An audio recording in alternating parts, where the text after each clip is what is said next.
feel like I should feel like I should feel like I should feel like I should go. Go. Feel like I should go. Feel like I should feel like I should feel like I should feel like I should go.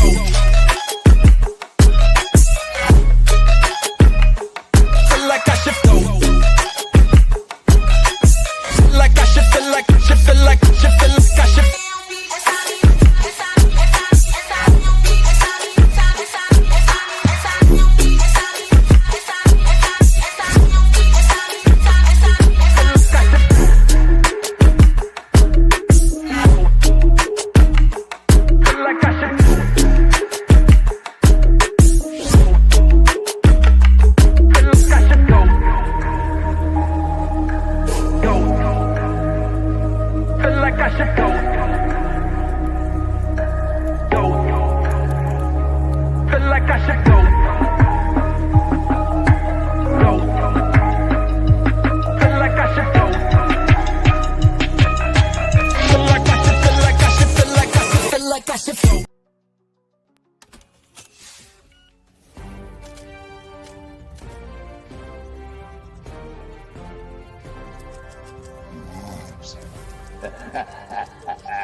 GETCRACK. Wake up, motherfucker. Yo, what's up? It is January 12th, 2025. And this stream, I want to start earlier this morning, but, stuff came up. And this afternoon, you got some drama with Ruby and all that. So, interesting things going on over there. So, we are going to discuss some dry topics. Very dry. This is what quantitative analysis is all about. And I think it's a good time to talk about it because the last stream, I went over some of Samantha LeDuc's concepts. And she was talking about gamma. And I think a lot of people probably don't understand any of what that is. I think, it's important. And it comes into play with the Max Payne stuff I discussed last month, right? Where I said, like, hey, look at the S&P 500. Look at where it was on that third week of the third month, where it landed. Where was the price at? And it's a similar concept. Everything has to do with the options. So even if you don't trade options, you're going to have to understand it. So it's going to get pretty dry here. I'm just going to read things. I'm sure there's probably some videos out there that explain it, but probably not in the detail I will get in. So after this stream, I'll probably try to look for some people that explain it in a maybe more friendlier way, and I'll see if I can, make it easier for you, because this might get a little too dense, but I'll try anyway. So at least we'll have this stream to refer back to. Okay. All right. So I'm going to talk about, let's just start it off with puts versus calls. So in the options world, there's two things called puts and calls. And with puts and calls, you can sell them, you can buy them. So they, give you four dimensions, four quadrants. I suppose you can say, if I buy a call, I'm going to be bullish on the price action. If I sell a call, it's going to be bearish. If I buy a put, it's going to be bearish. If I sell a put, it's going to be bullish. Okay. If I'm going to go through all the basics, it's going to take a while. So I just want to jump in real quickly and just tell you that, okay, let's do, for simplicity's sake, let's just assume people just buy. Okay. We're going to ignore the selling of puts and calls. So most people buy puts if they're bearish, or they'll sell calls if they're bearish, but let's just ignore that. We'll just say, I buy a put, I'm bearish. I buy a call, I'm bullish. All right. So most, I think, retail, quote unquote, investors will do it that way. They won't sell in general. People can, but let's just say retail people will do it that way. Okay.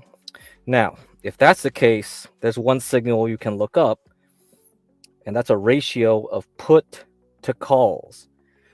Okay, so there's something called a put to call ratio, and it's updated every day after the close. And you can look at that ratio and you can determine from that how the sentiment of the market is. So let's let AI tell you what it is. Let me find that. Let's see what AI says. Okay, I'll let AI explain it. The put to call ratio is a technical indicator that measures the ratio of put options to call options traded over a set period of time. It's used by investors to gauge the market's outlook and sentiment. The PCR put to call ratio is calculated by dividing the number of traded put options by the number of traded call options. All right. So, interpretation: a high put to call ratio indicates a bearish sentiment. A low put to call ratio indicates a bullish sentiment. Okay. That's all you need to know. That's really all you need to know. Now, let me get out a chart here. Okay. And I'll show you what I mean. Because this, just looking at the put to call ratio every day doesn't really give you anything because it's very volatile. So what I'm going to do is I'm going to take an average of it. Okay. So I'm going to go here and I check this graph. Okay. So let me get over here, chart list view. Okay. And I'll go all the way down. And we'll have to go through some of these signals. Yeah, I talked about Hindenburg omen. This is how you detect if there's a crash coming. And there's many other ways, but I didn't want to get into the weeds with you guys because I think a lot of the stuff you can do with just looking at charts. But since if you want to look at secondary indicators, I told you guys in October that there are ratios you can look at. Okay, one of those ratios is look at discretionary over staples. That's one.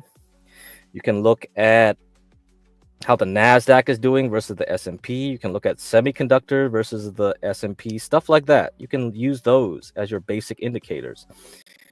Now, I'm going to give you another one. Put to call ratio. Okay, here we go.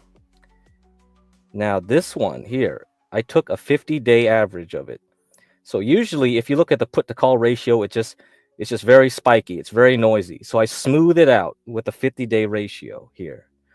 Now you can tell, so this point here, so let me just go into this thing. Let me just get the image here. Okay.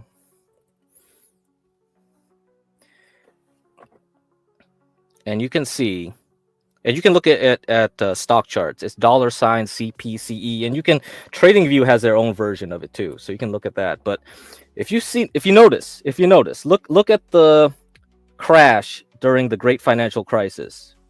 So here, this area on top, so this ratio, the put to call ratio above 0.8,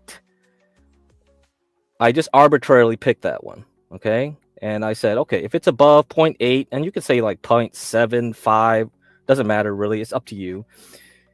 That's a time to buy stocks. And then when you get down here, when the put to call ratio is very low, like below 0.55-ish, that's a time to probably think about selling stocks. Okay.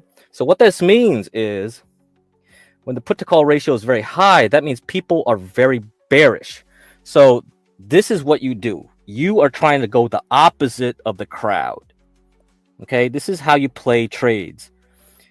When everyone is maximum bearish, it's time to buy. But how do you tell if it's maximum? You know, how can you tell? This is one way you can tell using the put to call ratio, because a lot of people are so bearish, they start to like aggressively buy more puts.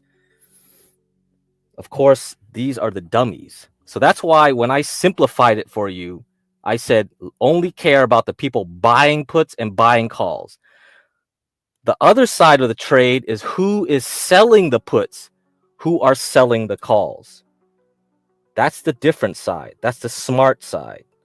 So with this ratio, we're trying to look for the dummies. So all these people here, like, they got in too late. You should have been shorting way back when the put to call ratio was around like 0.7, right? But here they started aggressively buying more and more puts as the stocks went down, down, down.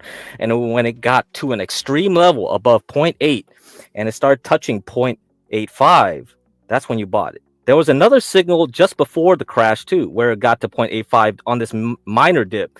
And then it probably tricked people and it reversed really quickly. You see that? And that was like probably, let's say, 6 months before the final actual bottom. All right, during that crisis. Now let's go fast forward to today. Now you see this during COVID. It didn't even touch to like 0.8, but it got close to there. That was the time to buy when we were in the March downfall during COVID lockdowns.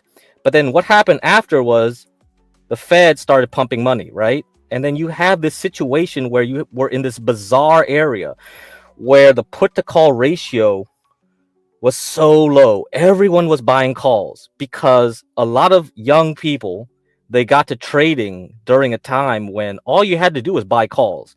You bought a call, it didn't matter what stock, you were probably going to make money because everything was going up to an extreme level. So this was a bizarre time, right? And it ended, you see this? So it got below 0.55 and it just stayed below there until 2022. That's when everything came to a head, where the Fed was already telling people in November, December that, hey, we're going to raise rates next year. And whoever did not believe him kept holding on. And then they got a rude awakening because right away, it just snapped back, right? Now you start snapping back. The ratio of puts to calls went back above 0.55, went all the way back. And guess what? What was the low, the final low of that whole time period when the interest rates were going up? Late 2023. And look at that. That was an extreme level in put to call ratio. It went higher than the great financial crisis at 0.9. So everyone was bearish. Everyone was on one side of the ship. That's when you lean in and go, I'm going long. And if you did that, like you bought Palantir, Carvana, any growth stock, pretty much you bought that level, you were rewarded the next 2 years because guess what? It snapped right back. And then the next time we had a high put to call ratio, 0.8, was the minor dip in 2023 in October. And then right after that, it just recovered and we went on our merry way. So for 2 years, we've went straight line up. And guess what we're at right now? The put to call ratio is right back at 0.56. So a lot of people are very bullish right now. And that's why I said last year when Jerome Powell was not being very nice in the way he talked about Trump, inflation, this and that, he took away the punch bowl. So if he kept the punch bowl going, it would have been a repeat of COVID. Like we would have been in a situation where, oh, everything's going up again for at least a year. Everything's going up. It didn't matter what you picked, buy calls, just like COVID. But he didn't do that. So he took away the punch bowl.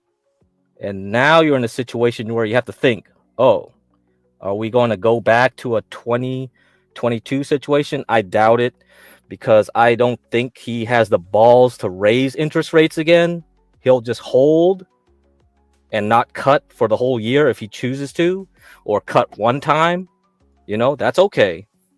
But if he does raise interest rates, that's it.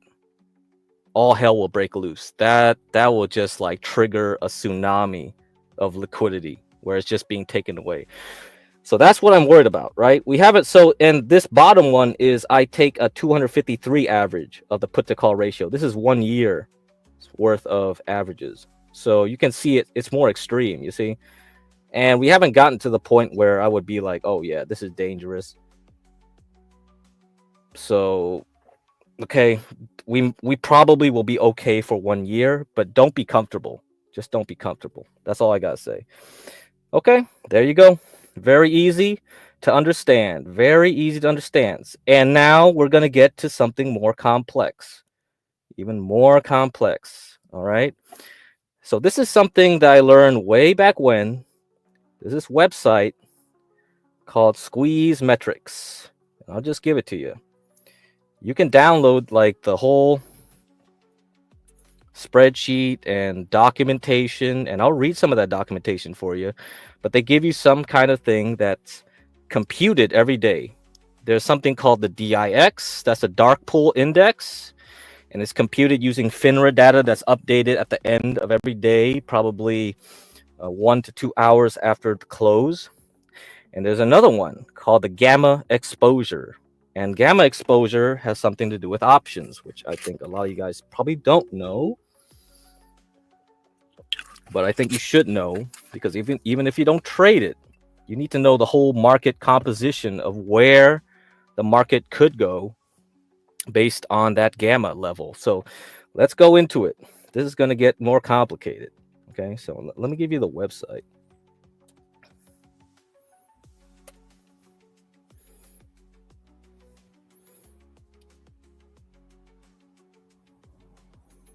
Yeah, okay. I'll give you the website here.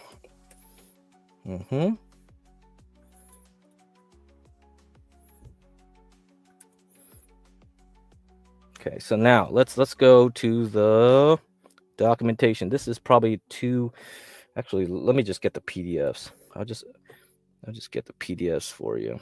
Okay. All right.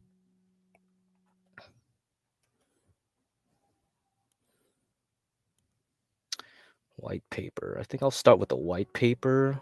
But actually, yeah, maybe I'll just go short is long. Maybe that's more easy to understand. So we're going to cover the dark pool stuff. Yeah, dark pool stuff. Okay. Before I get into this, let me go here. The CBOE FINRA data can be looked up every day on here. Okay, let me get you the website. Market statistics. There you go.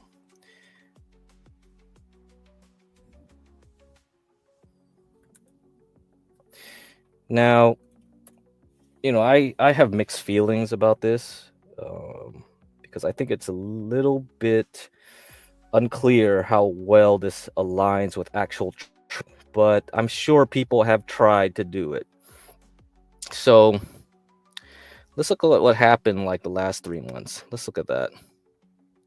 Now, if you look here, you got 3 lines describing the dark pool. And what this means is that, like, if this number is very high, the ratio is very high, people are in the dark pool trading. They're not out in the open on the market. So when you pull up a chart, like you pull up SPY, SPX, whatever, pull up the chart, you get a volume number, right, alongside your chart. But is that the real volume? People can trade outside of the lit markets. Lit. They're not in the open, not outside. They're not lit, right, by the light. They're in a dark pool. They're trading in another area where you can't see their trades. Now, one hypothesis says that when this number gets very low, the percentage from the norm, it usually signals that a lot of people are outside in the open. And one hypothesis, right, would be that if they're outside trading in the lit markets, that means they're aggressively selling because they're afraid of something happening and they want to get rid of their shares quickly. They can't do that in the dark, like pool. They don't want to hide it anymore. They're openly selling. So during this time here, you look at here, the last time you had a big change, 55% on the tape B here. Let's just focus on the blue line. And then later it crashes to 46.55%. And this was during Friday, December 6th, the first week of December, into the second week of December right away. So what would explain this movement? See? Were there people actually thinking ahead of time, thinking, oh man, I'm just getting out. I got the best performance I could get up to Friday's move. And now with Monday, just before Jerome Powell speaks in 2 days, I'm going to get out.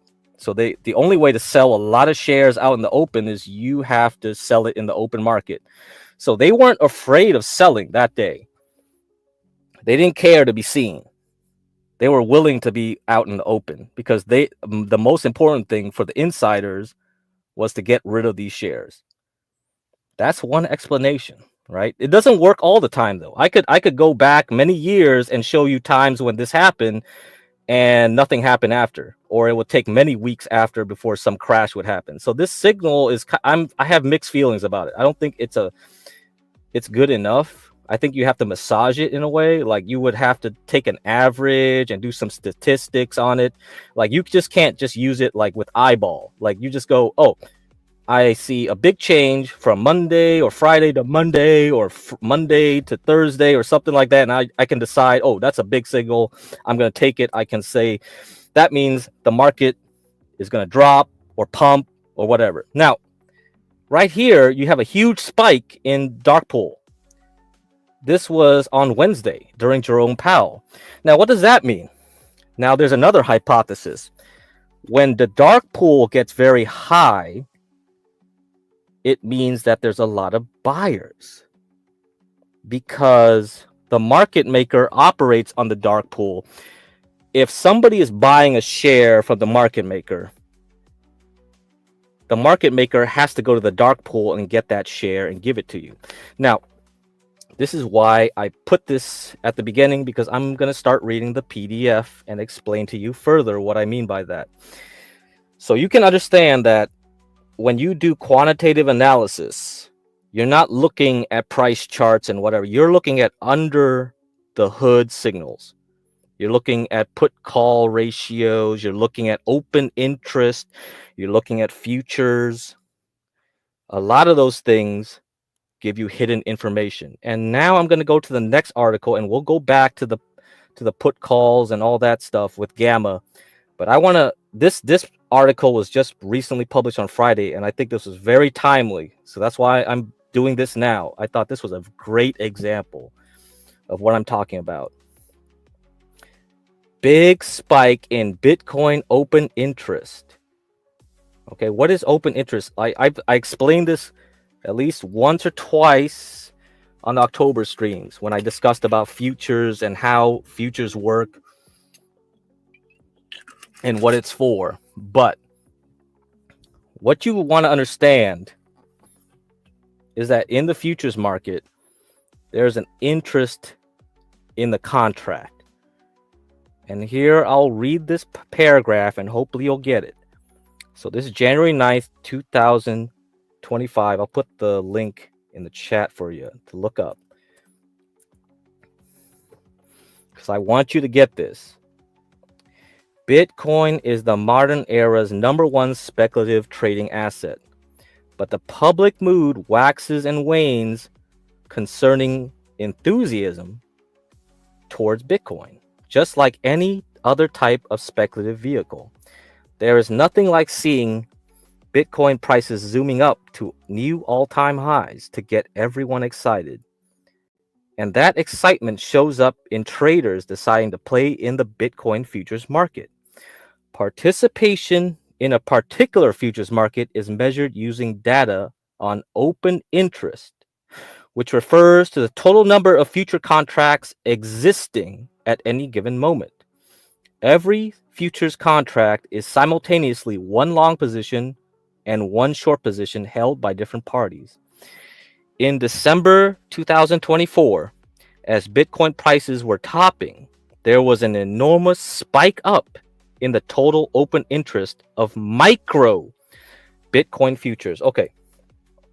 In the futures market, they give you a full contract, which is very pricey. But they also have something called a micro. So that's why you have like this micro S&P 500 contract, ES, micro NASDAQ 100, NQ. And they also have micro natural gas. Natural gas, if you bought a real contract, is very expensive, but it's cheaper if you take the micro version. So what he's doing is he's saying, like, if I look at the micro futures, I can look at where dumb people are trading because they have little money. They're just gamblers.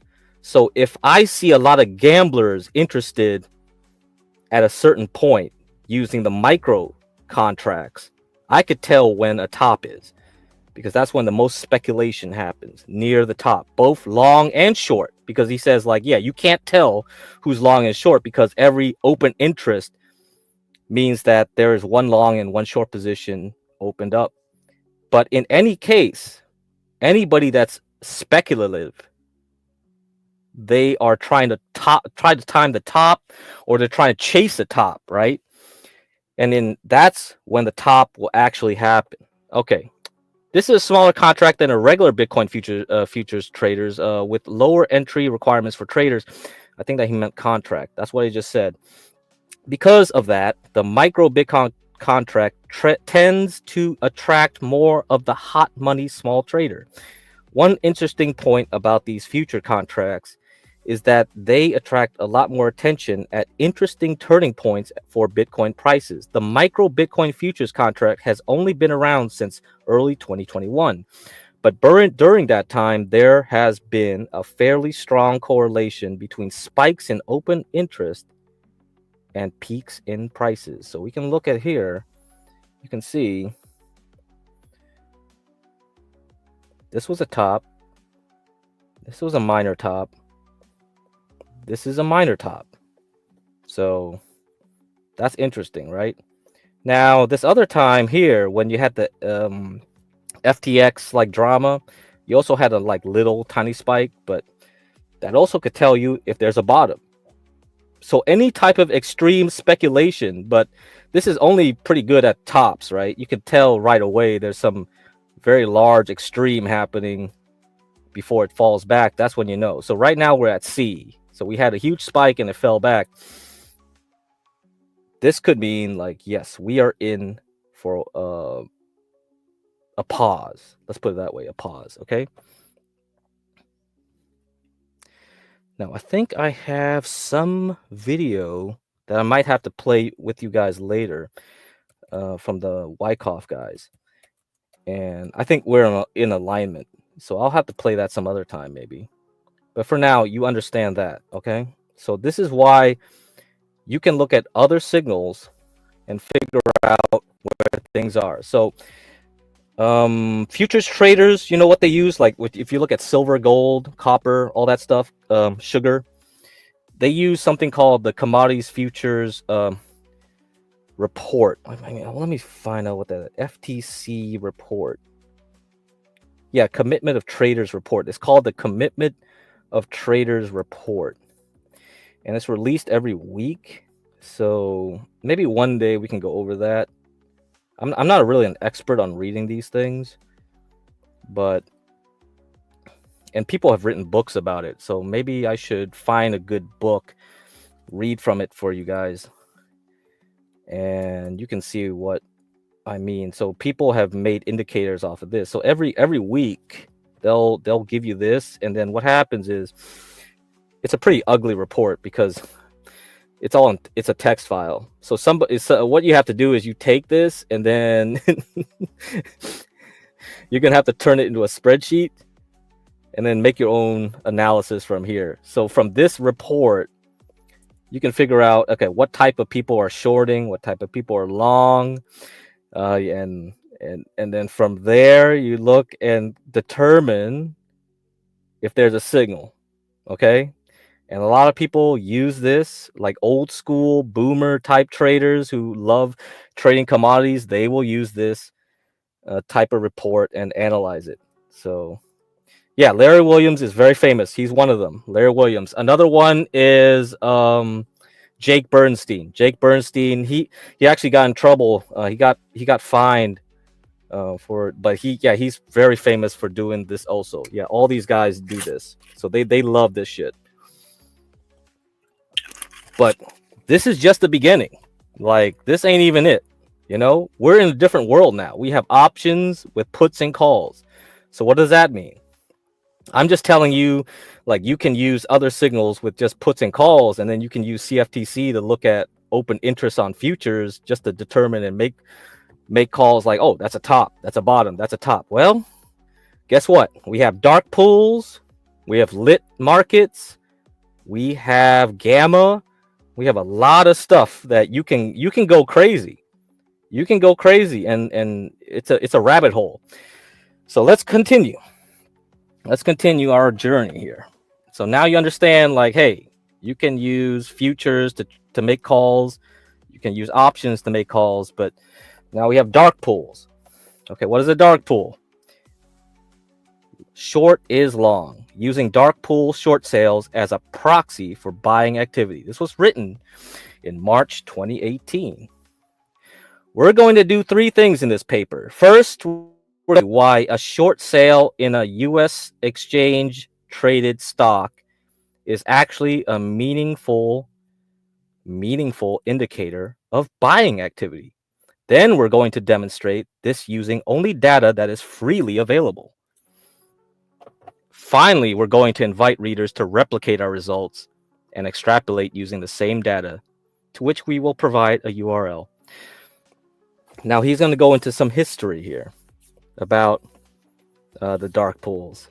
Okay, and I think John will probably get really interested at this. Why short is long? A short sale is a sale of a security that the seller does not own. Traditionally, short sales are associated with speculation, traders betting that a stock will go down.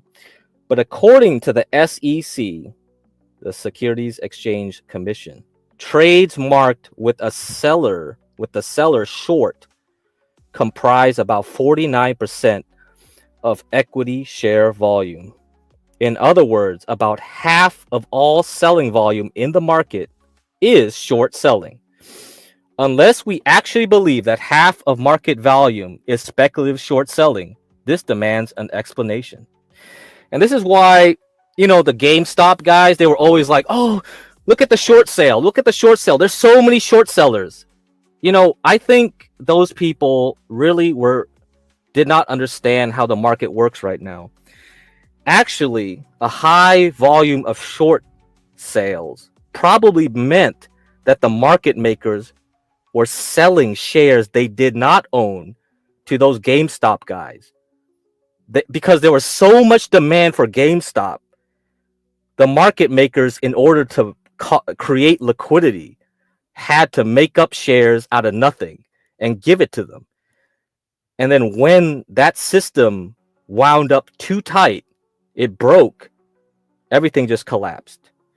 So I'm not saying like there's some nefarious thing going on. What I'm telling you is that the reason the market is so good right now, where I could just go open up any brokerage account and just buy any share at any given time, even after hours, right? Even overnight. Robinhood allows you to buy and sell shares overnight. There are people that will sell you stuff that they don't own just to keep the market liquid. They'll pretend they own it, and they'll be good for the next day as long as there's no systematic collapse. All right, that's the thing. All right, okay. Ghetto points of view. Good time to invest in construction companies. Yeah. Somebody else asked me that. It was All Seeing Guy. He was interested in Caterpillar. I don't think the real problem right now. This is not a good time in the cycle because oil is going to move up. So input costs on energy is going higher for diesel, gasoline, natural gas. They'll all follow with oil, and then interest rates are still very high. So yeah, in theory you can make a lot of construction, but in practice that won't happen until the Fed gives up. The Fed right now for this year has said we are not cutting rates, we're staying tight, we don't care about anything else except inflation. That has to change first. So I would say it might happen, but a lot later than people think right now. It's going to depend too much on the interest rate and the high dollar too. The dollar is very high. So a lot of these companies are multinational. Caterpillar is multinational. Deere, farming equipment is multinational. If the dollar is very high, they won't make much profit because they have to report in dollars. So when they do the currency exchange, and like, yeah, they get euros, they get paid in euros, and they convert to dollars. It doesn't look that good. So then, yeah, that's the problem. That's why, yeah, it's not going to be as a slam dunk as people think until that changes. It might change down the line, but right now, no. All right, back to this. Let's continue. To understand, you need to know how market makers do business. Traditionally, market makers make their money by quoting a spread. This means placing a bid at, say, $19.95 and an offer at $20, right, flat.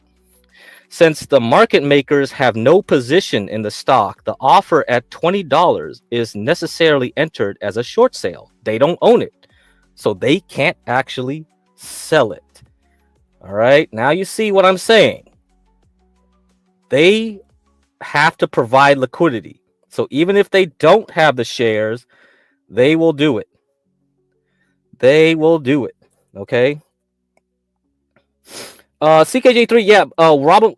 Larry Williams. Last week I played his forecast for this year, so you should go back. Last week I played Larry Williams' forecast, so he's on stock charts, yes. And his daughter Michelle Williams, who was on Seventh Heaven, I talked about that in the previous stream. Yeah, she also won that same traders competition the next year, the following year. So yeah, he is one of the kings of trading. So that's why you have to really, really listen when he talks about this stuff. So let me find that link.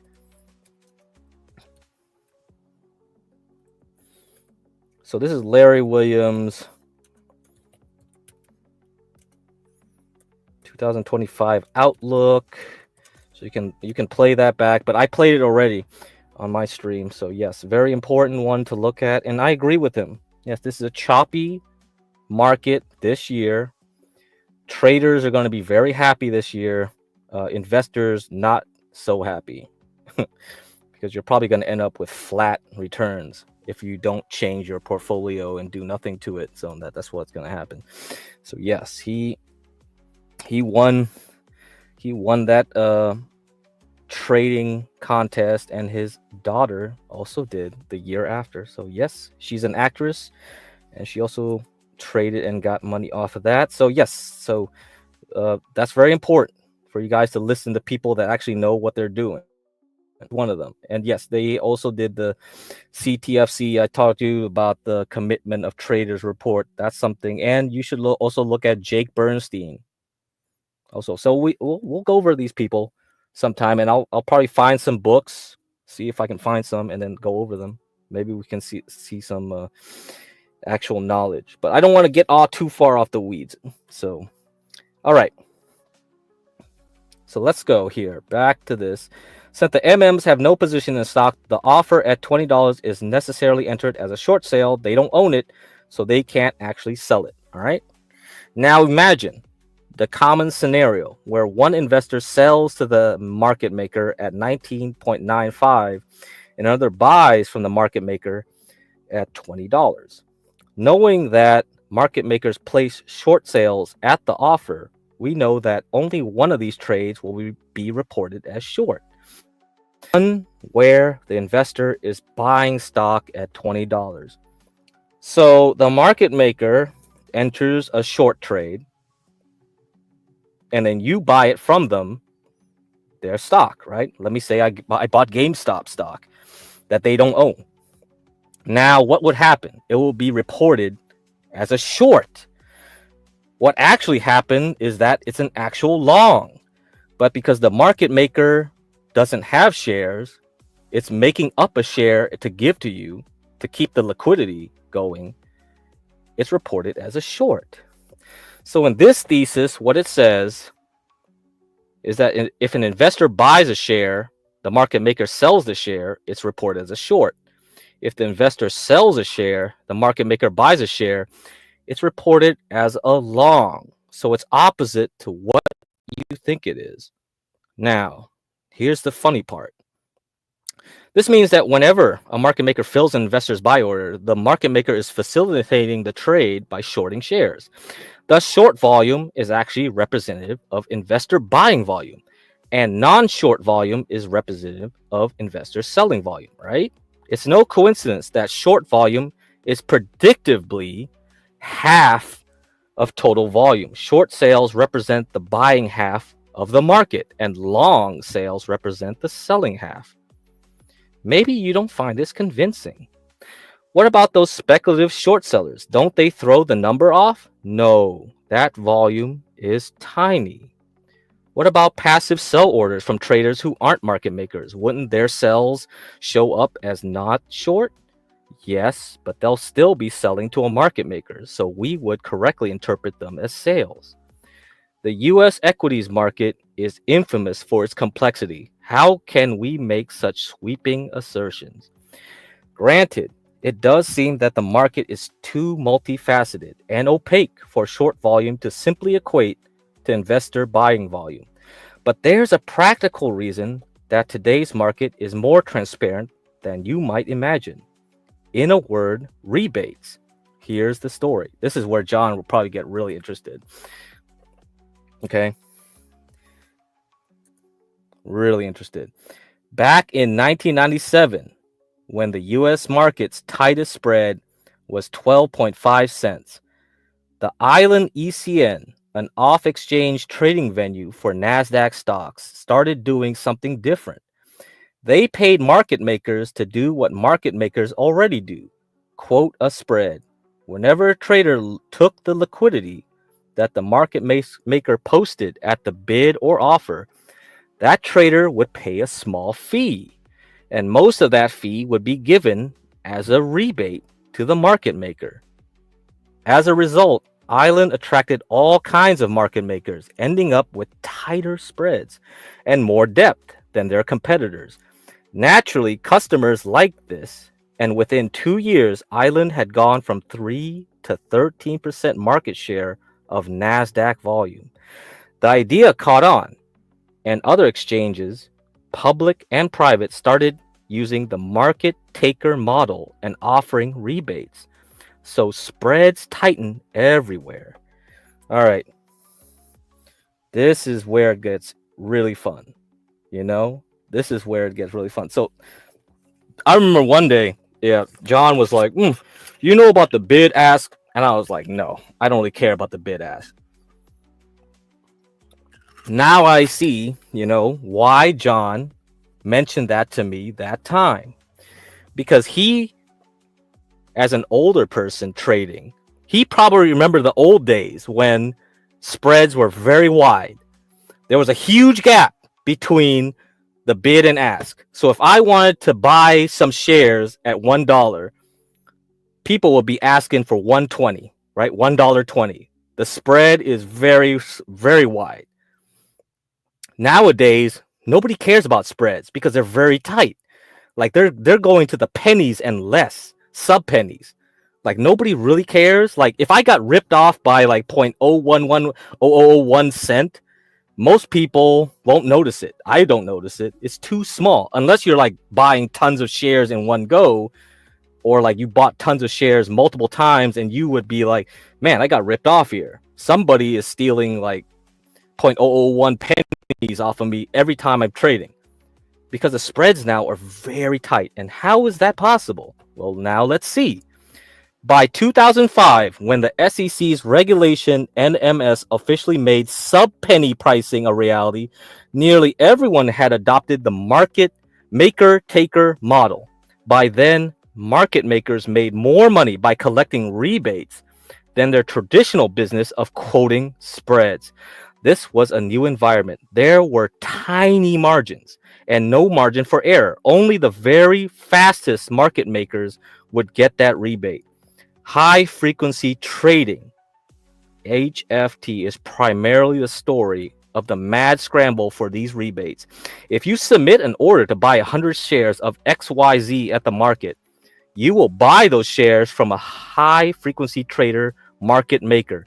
If you later submit a passive limit order to sell 100 shares of XYZ at the offer, you will sell those shares to a high frequency trading market maker once someone buys 100 shares from him at a higher price elsewhere. Call it front running if you like, but competition by market makers to garner the rebate has actually been a boon for the average investor. Okay, so now you understand. That's why it doesn't matter about bid ask. Honestly, for most people, it wouldn't matter. You're going to get ripped off anyway, but you don't care as long as you're able to fill an order. Back in the old days, you had to pick up a phone call, tell your broker you want to buy some shares, and you would never know if it got filled until like many hours later. Nowadays, you don't have to worry. Everything gets filled in nanoseconds, man. Nanoseconds. All right, here's why it matters to us. The competition to provide liquidity guarantees that the vast majority of orders go through market makers because with spreads at a penny or less, they can't afford to let anyone else collect those rebates. Thanks to these state of affairs, there is a middleman for just about every order that is executed on the market. Lucky for us, this middleman always leaves a trail. He is compelled to sell short whenever he fills a buy order. This decades-long struggle to collect a liquidity rebate culminating in aggressive HFT market making is why short volume has become such a strong indicator of buying activity. All right, that's the thesis. That's the thesis. So we can use this knowledge. If we can find the short volume, we can figure out, hey, there's a lot of people buying a stock. All right. Now let's go. Let's continue. Let's test this hypothesis. What would we hope to find from a test is that high short sale volume is positively correlated to intraday stock gains. Unfortunately, there is no real-time short sale reporting requirement, and so we cannot simply dig through the ticker tape to find the volume of short sales. Luckily, we can use a proxy, and even better, it's free. Ever since 2010, FINRA has collected short sale volume data from their trade reporting facilities, TRFs. The TRFs receive data from exclusively off-exchange or dark venues. Some of these venues are alternative trading systems or dark pools, and some are internalizers. Since our analysis doesn't need to distinguish between types of off-exchange venues, we'll refer to all data from TRFs as dark pool data. The only thing that's dark about a dark pool is that there is no pre-trade data, i.e. there is no visible order book or quoting. The one thing that's particularly appealing about dark pools for the customer is that you can buy or sell stocks between the bid and ask price, okay? Usually at the midpoint. This can dramatically reduce trading costs. All right, let me get you this PDF, all right? Because you can't go to my local, Get High, GETCRAK, yeah, I'm not joking, you know, I name everything Get High, GETCRAK, so whatever. It makes it easy for me to remember. So let me get this for you. So you can go to the website itself. Long is short, squeeze metric. So everything's on the squeeze metric website. Okay.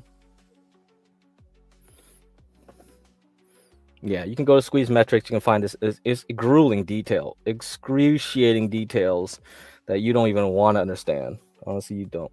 Okay. The only thing that's dark about the dark pool, right? You can go to the midpoint. All right. For the market maker in a dark pool, don't be fooled. Dark pools have market makers too. This only changes one thing. Midpoint trades mean spreads become even tighter. It's sub penny. But for our purposes, this is irrelevant. The rebate is still king, and the market maker will still buy what's sold to them and short sell what's bought from them, just like they do on the lit exchange. With all of this in mind, the only suitability concern about using short volume data from dark pools as a proxy for the whole market is that it just isn't enough data. Fortunately, off-exchange volume accounts for about a third of all trade volume. This should be more than enough to get a picture of the correlation between short volume and intraday stock gains if there is one. Our approach is to test short volume. Our approach to test short volume is simple. First, find the average intraday return, open to close, of all exchange listed U.S. stocks, prefers, CEFs, ETFs, ETNs, etc. from 2010 to present. This is the baseline return. Then break down those intraday returns according to the ratio of dark pool short volume to long, not short volume on any given day. So you see, this is why people don't like to do this quantitative analysis stuff, because it's a lot of work. It's a lot of work. You got to get tons of data, test it, test your theory, make sure it's not goofy. The data has to be clean. And then after that, you use that to do a trade, right? You back test it. So you go back in time and see like, oh, does this signal tell me, hey, I buy, I sell? And then you figure out if it's not random. That's the game. So a lot of these quant guys, they'll do this. They try to grab as much information as they can from the market, internal data. So not only options, dark pool, anything they can get their hands on. And then based off of that, they'll just make many trades over time and decide, hey, this is statistically higher than just random. Then I'll use that as a way to trade. All right. That's what they do. Naturally, we expect to see that a higher short volume representative of buying activity is correlated to higher intraday returns. Here's what we found. Across a universe of 11,254 securities listed between 2010 and the present, we are able to sample a total of 12.74 million discrete days of return. The mean intraday return of this data is 0.003%, an average gain of 0.003% from open to close.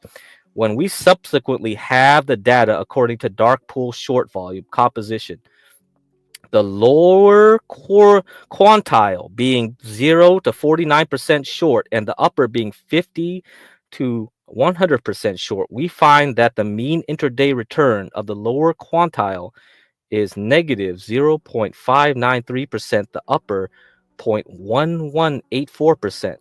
While this is already supportive of our hypothesis, we can see much more detail when we average returns by percent, dividing the data into 101 parts, 0 to 100%, in the following figure. Intraday returns are plotted by their respective dark pool short volume percentages alongside data frequency, green. So blue is the volume percentage, short volume percentage. The data is unfiltered and unedited. So this is interesting here. Right here. So what this says is that when the short volume started getting above 40%, right? The day returns, so intraday returns, meaning between open and close during that day, was actually going up. So if you just looked at the dark pool by itself and figured out, hey, there's a lot of people quote unquote shorting in the dark pool, meaning the market maker was selling shares to people buying things up, you could predict that the day was good. So that's where we have to look at. Now, the question is, okay, I'm not going to read the rest of this. You can read it yourself. I put the link back up in the chat, but the question is how we can use this data. You know, how we can use this data. That's the question, really. And okay, let me see what this his ghetto points of view. Allegedly, a lot of younger people are getting more into commodities like gold and less into real estate than the boomers because they were around during the housing bubble and have less confidence in real estate. Yeah, I mean, I don't know. There's going to be definitely a psychological shift right now. Younger people are more likely renters. Yes, that's true. Okay, so that's where you get the PDF, so you can read the rest of it. Now I'm going to jump ahead. What I'm going to do is we have to get into the GEX, the gamma. This is going to make people's heads spin. All right, when we're only 1 hour in. So I don't know if I can really explain it to you well, because even I'm not an options person. So then, yeah, this will make your head spin, because we're gonna bring it up together. We're gonna bring it. Actually, let me show you this. There was an indicator on TradingView that used to work. It was called this dark pool oscillator, but for some reason the Quandel feed here got broken, so this indicator that I used to use doesn't work anymore. But I probably can make my own makeshift one. And I have no clue when TradingView will fix this issue, because a lot of people are complaining about it for several months now. I don't know why it's not working, the Quandel source. So I'm gonna have to, because there's another guy who has a similar script, short interest, and he got around it by using another fix here, using the FINRA. So I might try to fix this guy's script and do it. Yeah. So we'll see. But as you can see, like when this guy uses the dark pool in this way, where he says like, okay, if the dark pool volume here is just decreasing, that means like something's up, right? It's going from high to low. So if it's going from high to low, something's happening. High to low, high to low, high to low. That means there's probably a crash coming. I don't know. So I'll have to see if I can fix that in any case. But there are many things we can do right now. But before I get to that, I'm going to get to this article, but I have to explain to you Gamma first, because otherwise you won't understand this article, because this is really going to get into the quant stuff. This is the quant stuff. Okay, so let me try to explain. See, I got the inflation thing here. One thing else I gotta bring up is you can look at market statistics every day. So here you can see the TRFs are basically the dark pools. So you can see the thing is updated every day here. So yeah, you can go there.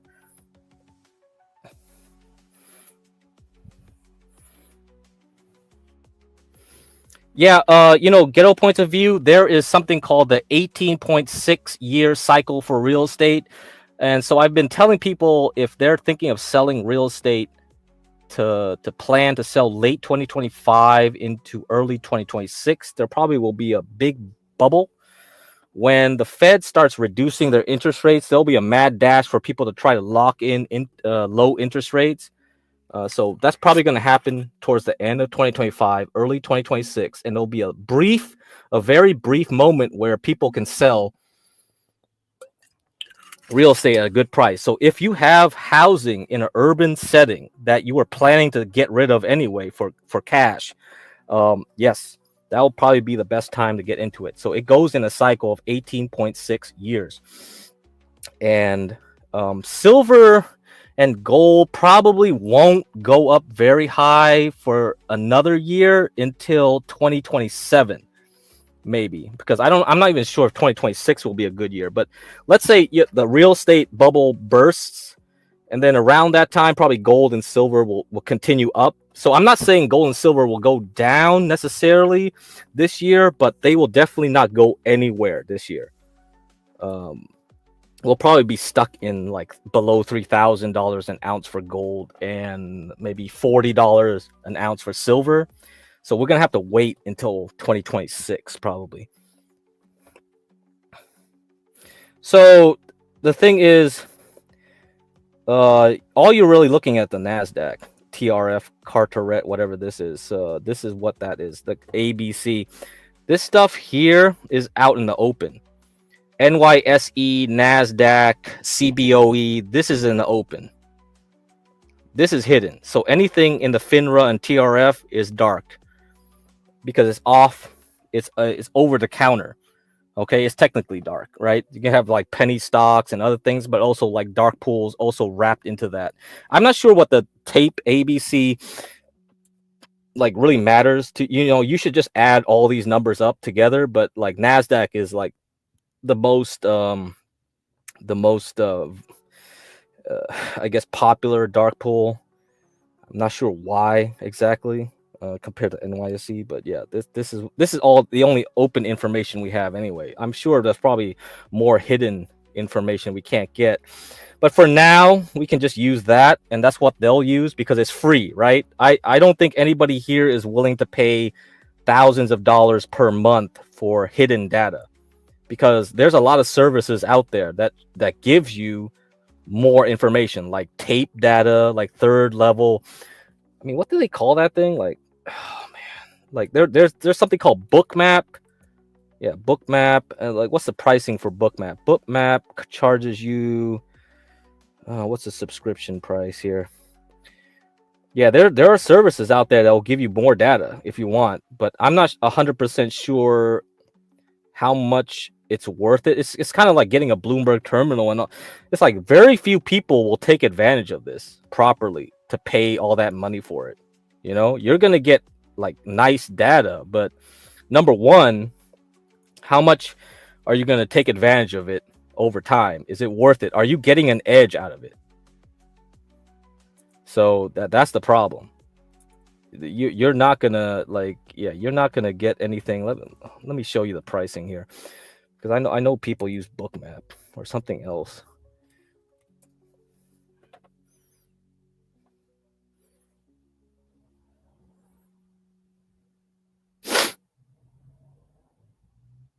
Let's see, lifetime license. Yeah, that ain't that bad. I guess it got cheaper back in the day, huh?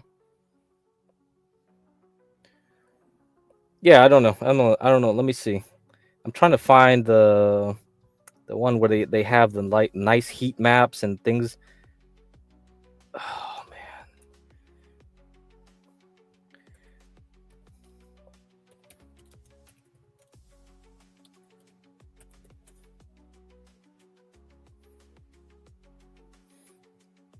man. Yeah, I'll show you this. Like, here. You guys can see how this looks in real time. So people really swear by this stuff. Like they could analyze the markets with all these order books. Like they could see like, oh, you got level 3 order book. Like, yeah, you can figure out where the market is going. So people pay good money for this. I don't know if it's worth it per se. Yeah, so you can go crazy and get all this nice data, and I'm sure you can find people that will give you dark pool data that's not free and probably updated more in real time, but you're gonna pay a pretty penny. You're just gonna pay a pretty penny, right? It's gonna look like this. And how many of you guys would understand what you're looking at? Like, honestly, like once you buy this, you're gonna have to learn how to use it properly. Like, okay, yeah, I mean, like, what the hell am I looking at? Like, I've seen people use this all the time, and they go like they got 3-dimensional. Yeah, so this is what I'm saying. I think for most general people, this isn't useful. All right, unless you're really a serious trader and you feel like you need even more of an edge against everyone else, then yeah, go ahead by all means. But you're gonna have to learn what the heck is going on here, right? And then we have this squeeze metrics where things are getting even more crazy. So like we haven't even gotten to the point where I explained to you the whole like, what's this? What's this? What's this? What's this? What's this? What's this? What's this? Like, are you guys really gonna understand what's going on? Like this is getting into the weeds. I think very few of you will understand this and take advantage of it. Yeah, so let me get back to the white paper here. I'm going to show you the white paper. So this is the GEX, which I'm going to explain, right? And I think it'll be hard for you guys to understand what this is. And they'll give you heat maps too. They'll give you like a 3-dimensional heat map. And most people would not understand 3 to 4 dimensions. And that's going to get really confusing. And there are people very smart. They have hedge funds just dealing with this. And so there's a Turkish guy called Kem Karsan. You can look him up. Okay. And I think his name is mostly pronounced closer to Jam Croissant. That's why his like ticker, I mean his handle is Jam Croissant. So it's Jam Croissant or something like that. Like it's Turkish. Okay. So yeah, you can look this guy up. All right. Let me give you his X profile. Yeah. And he's probably like the King Kong of this stuff. At least he's like one of the guys that always goes on panels and things. and he goes into in depth. So the stuff I'm doing now, very basic, like the gamma, the whatever. He's gonna do like 4-dimensional plots and explain all the math to you, and your head will probably like go like, what the hell? This is too hard. I don't understand anything you're saying. And the reason why you won't is because you have to first understand options. And once you start understand options, that's not good enough. Now you have to understand options across the whole market, not just like for a simple trade. Like most people, they just learn options so they could trade one or two things, right? They'll trade the S&P 500, right, using the SPY. They'll trade SPY options, or they'll trade Apple options or whatever, and they'll stick to that. They won't ever go anywhere else.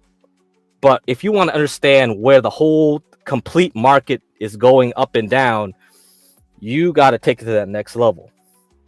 You really have to take it to that next level, and very few are going to do that, right? So anyway, let's try. Let me see if I can get you some basic. Let me see if I can find that. Gamma explain. Okay. Let me get this. Let me see if I can get this explained to you guys. Very simply, because before we can talk about gamma, we need to explain what the whole option Greek universe is. So this is option Greeks, okay? So let me see. I'm probably gonna lose a lot of you here now. You're gonna get some, but I'm gonna try to do it. So let's go.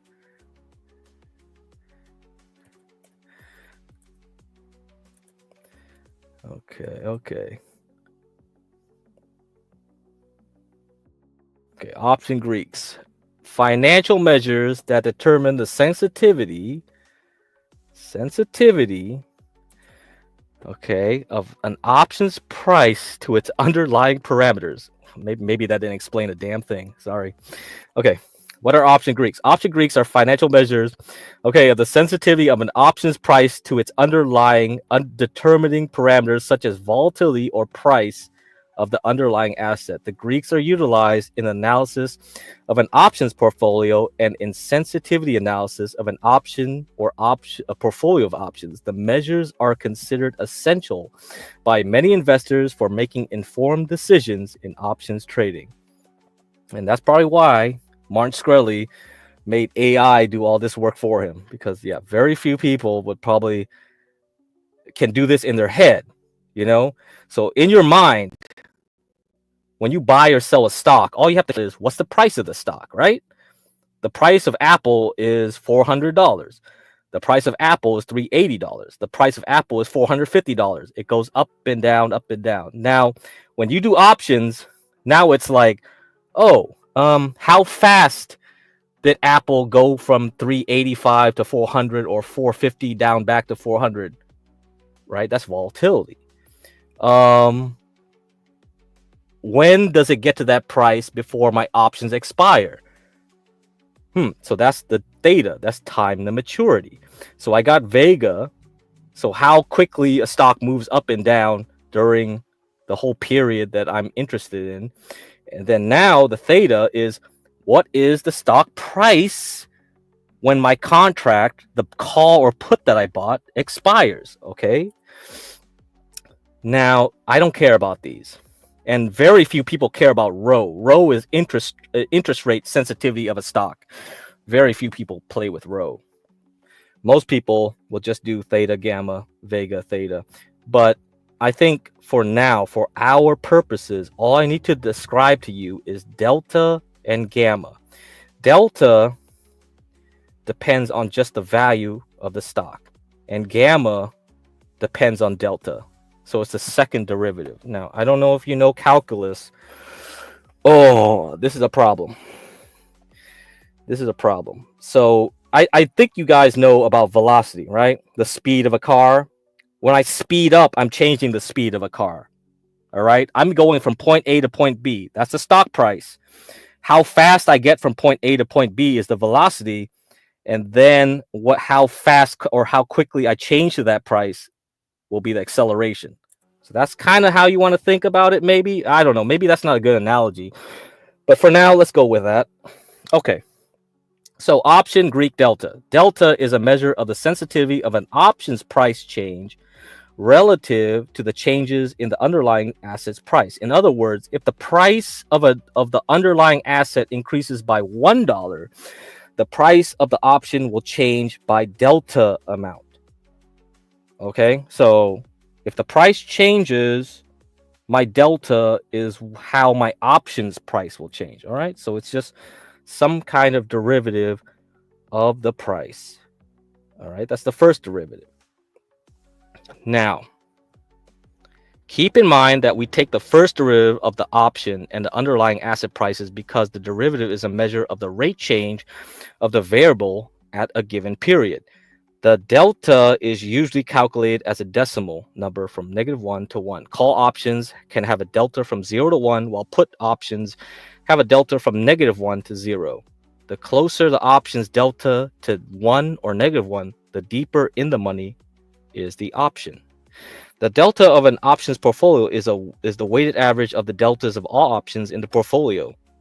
Delta is also known as the hedge ratio. If a trader knows the delta of the option, he can hedge his position by buying or shorting the number of underlying assets multiplied by delta. Oh, that is important because that's what the market maker is doing when they sell a trader an option.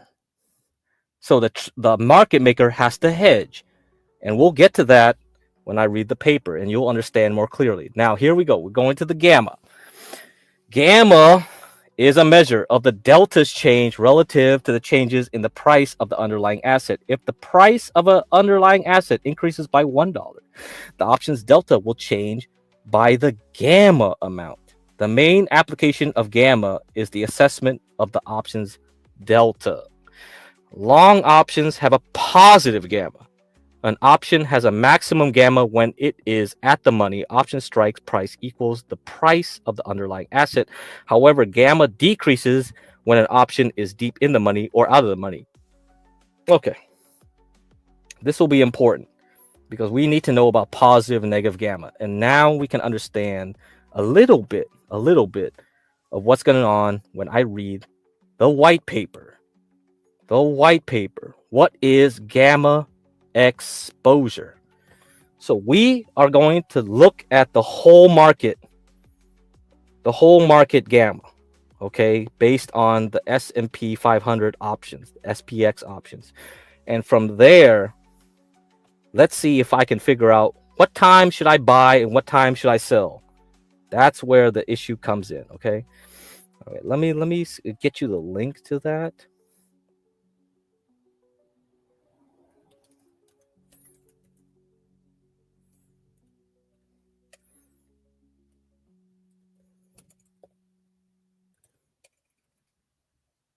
Okay. All right. Here we go. Here's the link to the paper. So this will be fun to see if you can get this far, because this is a head turner, right? This is going to be a head turner. Even I can't even understand this thing completely. But let's go. Now, this was written in 2016, revised December 2017. Quantifying hedge rebalancing in SPX options gamma exposure, all right, GEX. A survey of academic literature and the methods of market practitioners suggests that the relationship between the equity option market and its underlying stocks is still very poorly understood.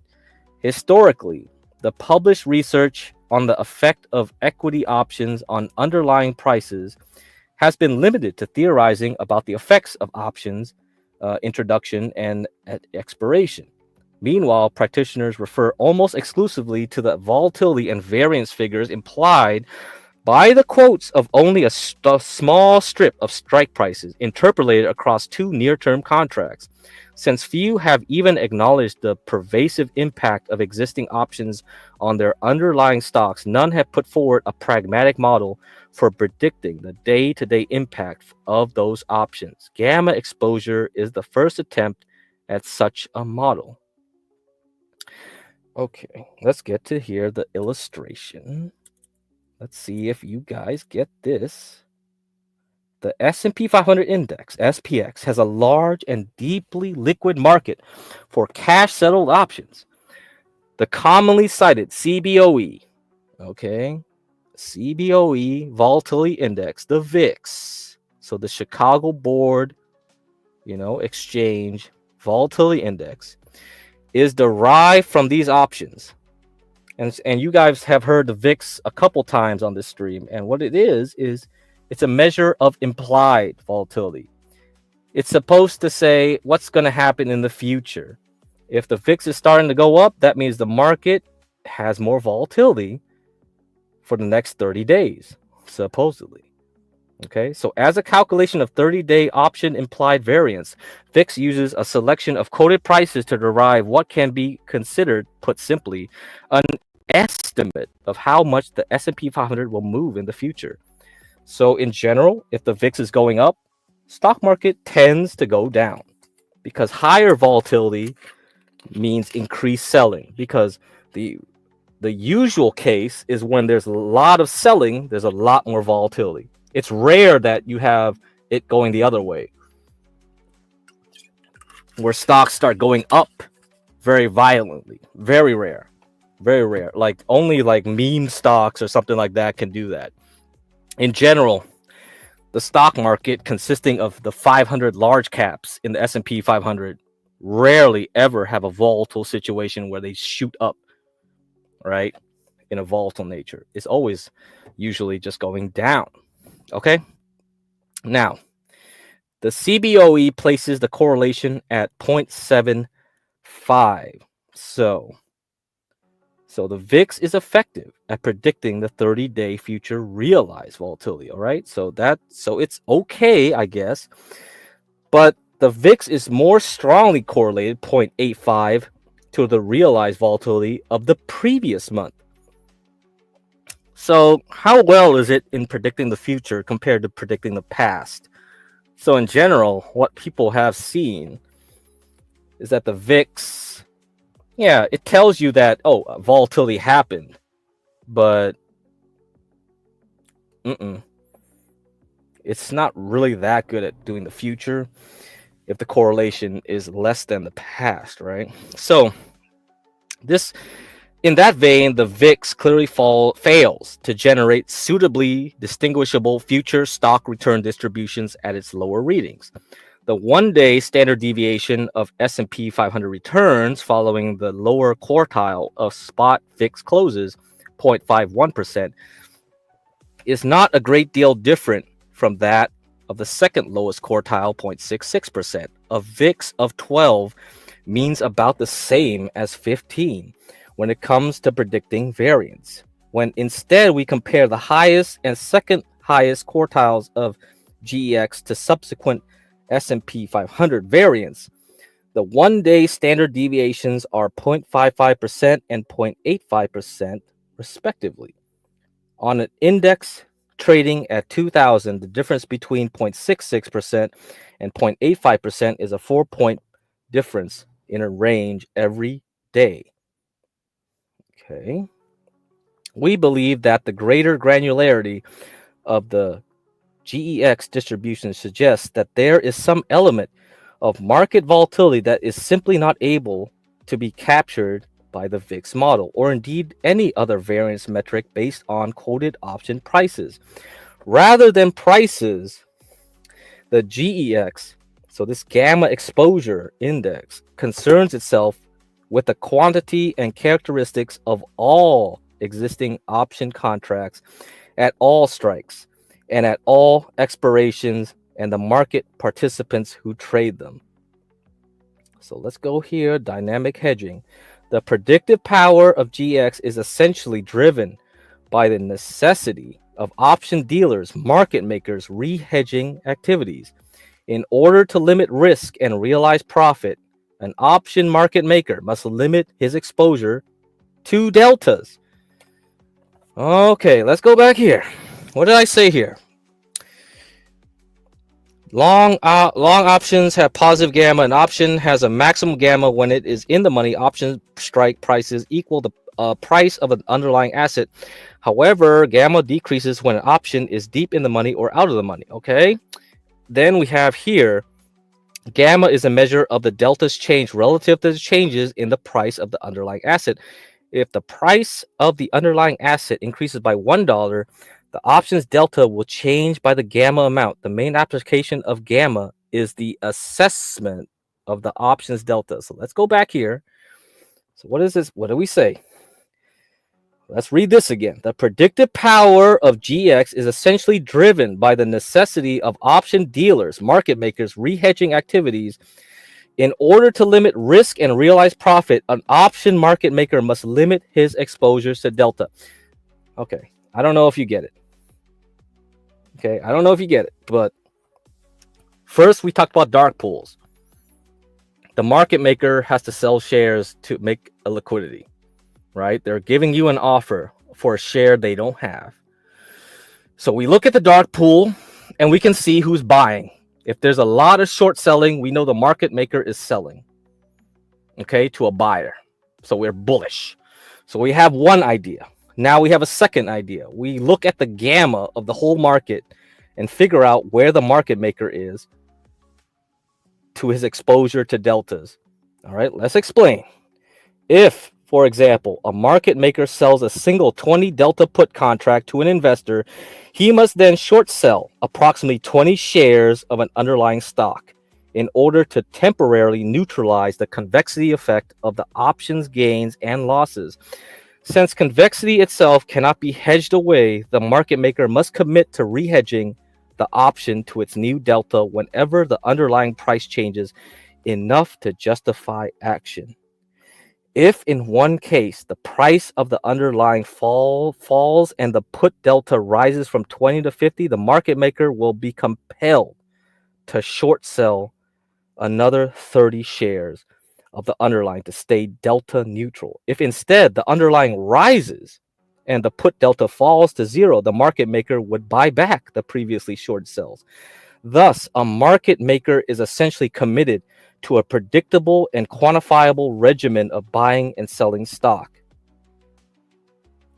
So in this case, what's going on is that the market maker is trying to reduce volatility. Now, this is what happens when you have positive gamma. What happens when you have negative gamma?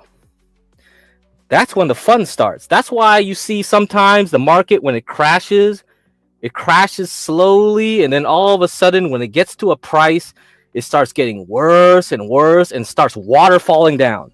Or you have the opposite, when the price goes up to a certain point, and then wow, the S&P 500 keeps going up and it starts shooting up higher and higher and faster. That's when you have negative gamma. So in general, the market maker does not like that. They want everything to be contained within a certain range, right? Okay, but that's not going to happen, I guess. But let's continue with this. The size and liquidity of the equity option market is what makes it possible to glean predictive information from the impact of hedging activity. But it also introduces some challenges. With a few assumptions, we attempt to overcome these challenges. All traded options are facilitated by delta hedgers.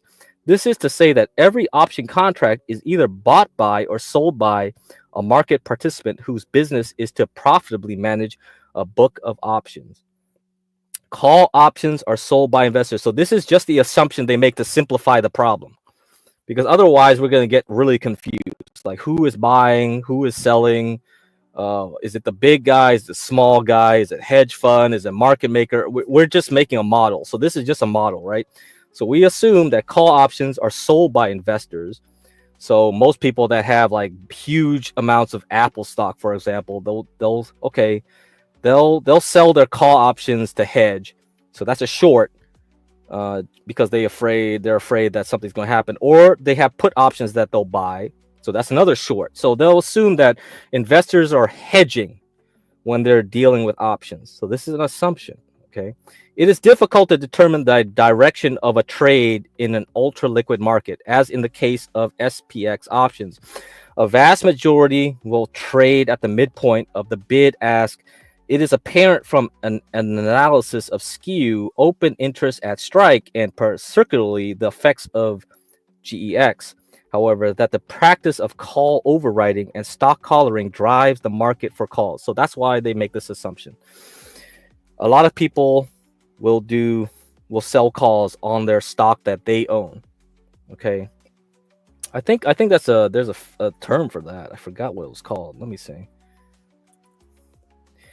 I believe like CKJ3 asked me if I did that. No, I don't do that. And I think a lot of people they'll buy ETFs that automatically do it for them, like the JP Morgan hedged equity ETF, something like that.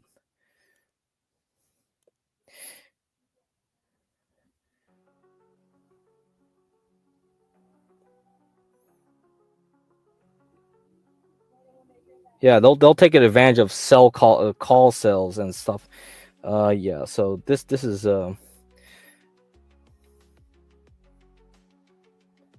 maybe some of you guys might be interested in it, but yeah, I don't particularly use this myself.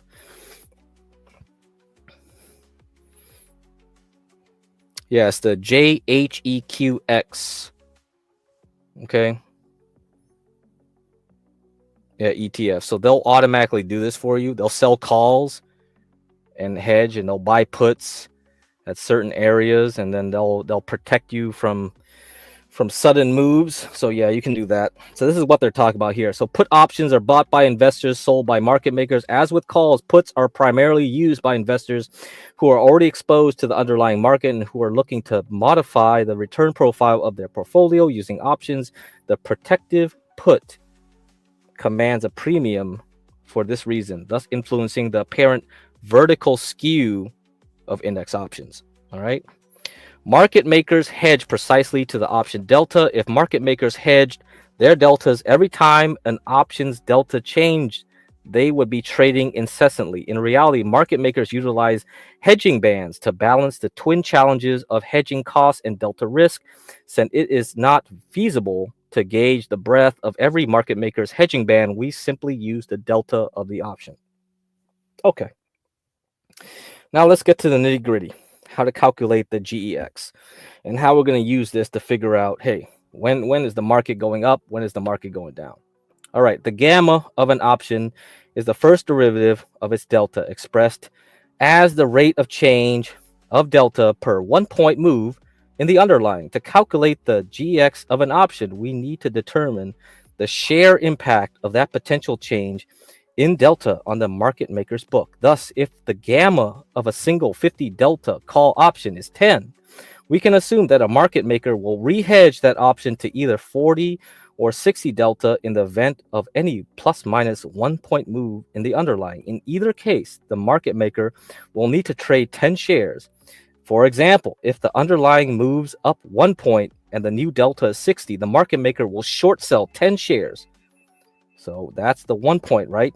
And we got the delta there, so we can figure out, okay, how many shares it'll take to do this. If the underlying moves down 1 point and the new delta is 40, the market maker will buy back 10 shares.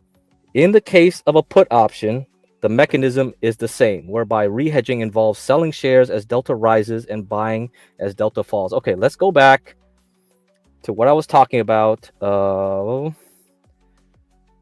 don't know if it's in these tabs or not. Maybe not. I'm going to talk about Max Payne again, right here, right now, right here. And you will see what I meant last month when I was talking about this. Max Payne, explain how it's calculated with examples. So you see, if you look at that gamma example, when they sell their options, they have to hedge their positions, okay? So what is Max Payne? Max Payne, or the Max Payne price, is the strike price with the most open options contracts, and it is the price at which the stock would cause financial losses for the largest number of option holders at expiration. Okay, so let's go and look at that. So hopefully you see that.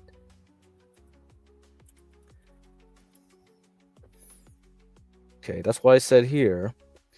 The term max pain stems from the maximum pain hypothesis, which states that most traders who buy and hold option contracts until expiration will lose money. According to the maximum pain hypothesis, the price of an underlying stock tends to gravitate towards its maximum pain strike price, the price where the greatest number of options in dollar value will expire worthless. The maximum pain hypothesis states that the option writers hedge their contracts. In the case of the market maker, the hedging is done to remain neutral in the stock. Delta neutral, remember. So this is what I didn't explain at this point. I just read this without going into delta, gamma, and all that, but that's what it means. That's why I just read to you previously. So now when you go back to this one, you understand why max pain works, right?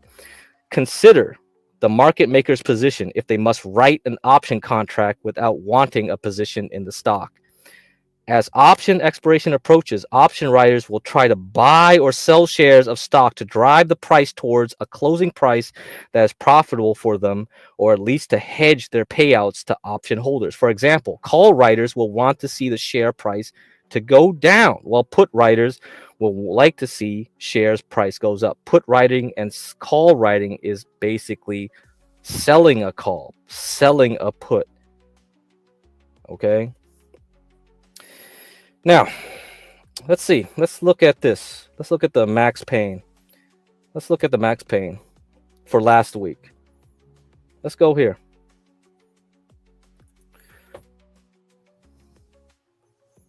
So right now, let's look at the max pain for 17th. Okay, Friday. I'm going to look at the one for Friday.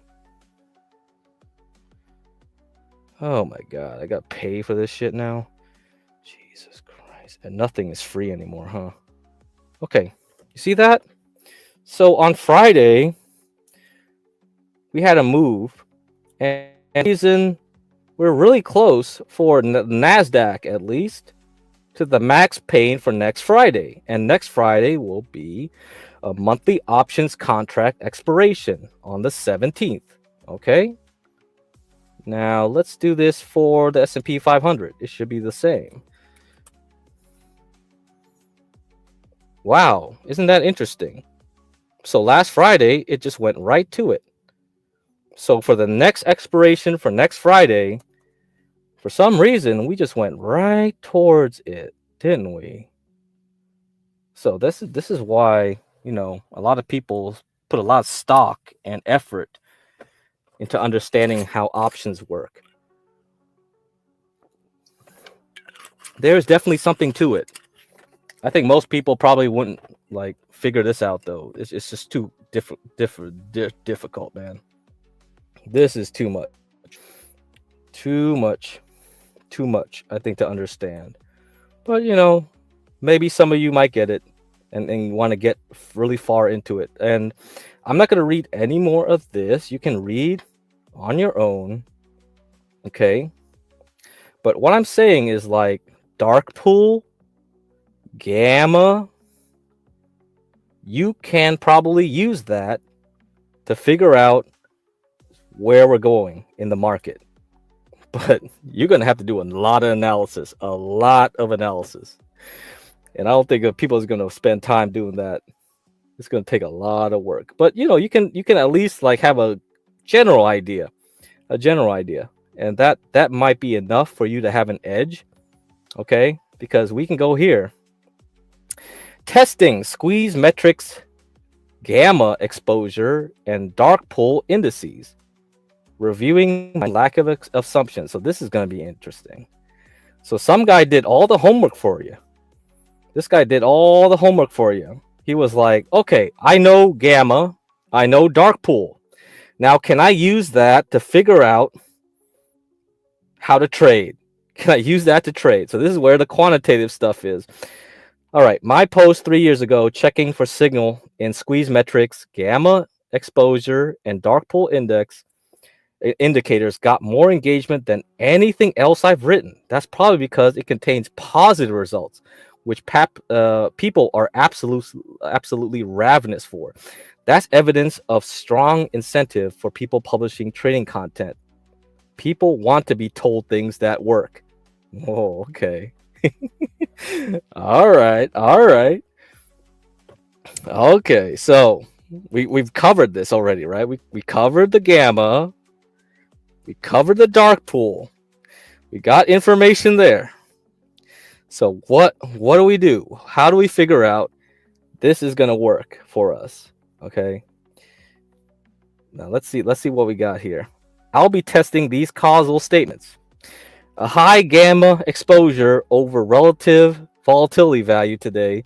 I don't know. I think that's relative volatility, or it could be relative volume. But I don't think it's relative volume. I think it's relative volatility. That's what I couldn't really figure out what. Yeah, I think it is, or realized volatility. I mean, realized volatility. I think that's what it is. So I'm assuming that since he's talking about the VIX. So he'll be testing these statements. A high gamma exposure over realized volatility is bearish for the next month in the S&P 500. A low gamma exposure to realized volatility value today is bullish for the 1 month future of the S&P 500. A high dark pool over a relative volatility value today is bullish for, so etc., right? A high gamma, okay, is bearish. A low gamma is bullish. A high dark pool is bullish. So he's going to test all these things for you, and let's see what it is. Okay, was this true? High gamma over relative volatility. So he's doing all the statistics, man. He's doing it. It's true. Okay, what about the low? Yeah, it's true. All right, what about the high dark pool? Nope, it's not true. What about the high, just the gamma by itself? Not true. What about the low gamma? Oh, okay, true. So the high dark pool. So this is where it's interesting, right? You can go here yourself and look at what he did. All right, and you can see if you can make a trading algorithm out of it. And there's many people that have tried this. I'll go here and show you this dude's one. Let's see. I'm gonna show you the image here. So this was made by a neuro surgeon, Dr. Harlan. I forgot what his name was. Dr. Harlan. Yeah, it was Dr. Harlan. He doesn't tweet anymore. He used to tweet a lot. He used to give a lot of free information, but yeah, he's not doing that anymore. I think it was Stephen Harlan or something like that. It was called Next Signals. If you go on Twitter, yeah, you'll see like there's a bunch of accounts with that Next Signals or his Stephen Harlan, something like that, and you won't see any posts anymore. Like he deleted everything. But this was one of the posts that someone saved in this forum. And he was using dark pool and the gamma exposure index, and he was showing like was making up his own thing where, okay, this is a sell, this is a buy, this is a sell, this is a buy, this is a sell, this is a buy. See, he was making his own thing off this. And I think like when you look at that blog, like you have to come up with something like this yourself. So if you know this, if you're really into the math, yeah, you could do this and see if it works out for you. I don't know. Honestly, I think this is a lot of work to prove.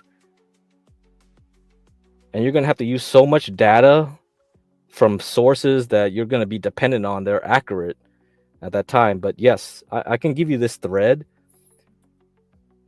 for this forum, and you can go there too, and you can look it up and see. So maybe some of you guys might be more interested in doing trading this way.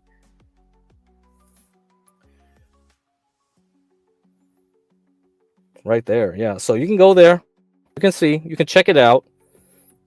I think, yeah, you can do this. You can do this on your own and see what works out for you. But yeah, you can go to the Squeeze Metrics website, get the data. They update it every day.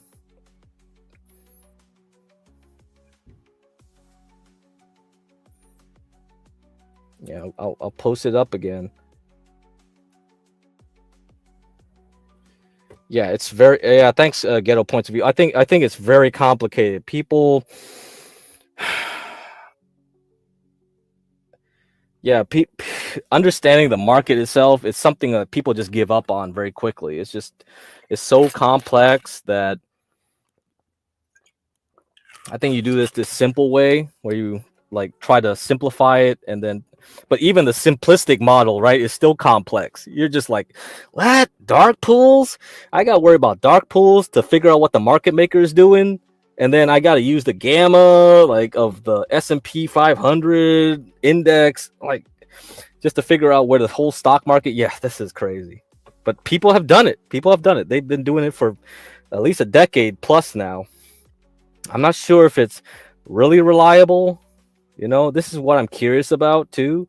I've seen these signals. I've looked at them. Like, look at this. If you look at the dark pool data here, right? This big dip was in November 29th, the last day of November, right? I mean, a week. I mean, it wasn't like exactly the top, but it was a week or two before the actual top. Was that significant? Like, it's hard to tell, like, how useful this thing is. But I think if you combine everything in some way, some statistical way, because just looking at the raw data by itself, I don't think it's useful. Like, you look at this, it's just noise. It just looks like noise to me. But I think if you could figure out, oh, this, like, let's say this slope of this change, maybe this is like it's an outlier or something. And that's why if Portia was here, she probably would get interested, since she just loves doing the math. Like, I feel like, somebody like that might have a lot of interest. You can grab this data, put it in your Excel, and then try to figure it out that way. Yeah, because that's why I put up that blog. It's like to show you that I think it's not enough for you to say, oh, high GX or low G. What does high mean? What does that mean? Like, I have to have some statistics here. And I think if you look at this blog, maybe we can get somewhere. Okay? Maybe we can get somewhere. And sadly, once people find out something, they won't tell you anything. So you won't learn anything. So yeah. Once people find out some signals, like this forum, like there are people that were trying real hard to figure this out. Like, oh wait, what? Like, how do I do this? How do I figure it out? And they were like making up like trades based on these signals. And I'm really unsure like how this works. And I don't know if these links still work anymore. Let me see. Timing dark pole gamma exposure signaling. Let's see if these links still work. Oh damn! It goes back to This is Dr. Harlan's website. I knew it. He basically locked everything up. Yeah, I remember 2019. Damn, that was probably before I figured. I don't think anybody archived these, huh? Yeah, these people just did not archive any of this stuff. Yeah, that's really sad. Yeah, this 2019 is probably before I found out about him. So it's Stephen Harlan, Next Signals. Oh, man, he locked everything up. He locked everything up. Yeah, most people, once they find an edge, they won't tell you. They won't tell you. They're done. They're done with telling you, man.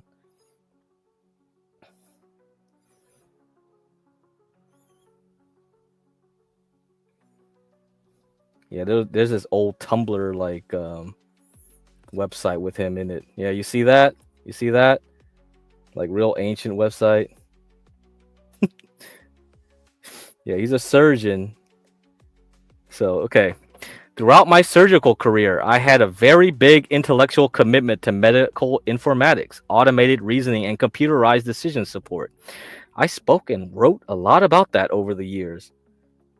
In late 2011, I concluded 4 years of concentrated study of the major currency and equity markets, interpreting the research of leading financial academians while simultaneously writing computer studies. My overarching goal was to depict mispricings in settings of high leverage, skewness, and volatility. For 4 years, I read, I coded, I traded, I coded. My wife kept me disciplined, and my son helped me code. Yes, you see that? So this guy was real serious, and I think I archived some of his posts, but I don't think I archived all of them. I don't think so. Let me see if I can find those old archives.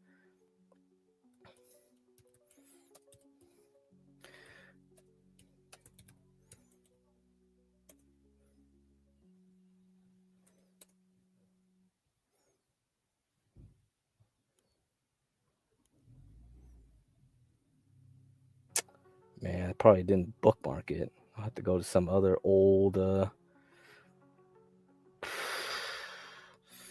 Yeah, he hid everything, didn't he? There's just no way I could find it now, I think.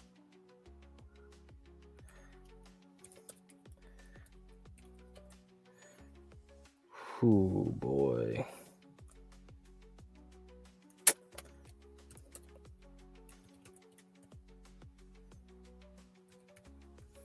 Let me see. Let's see if I get lucky.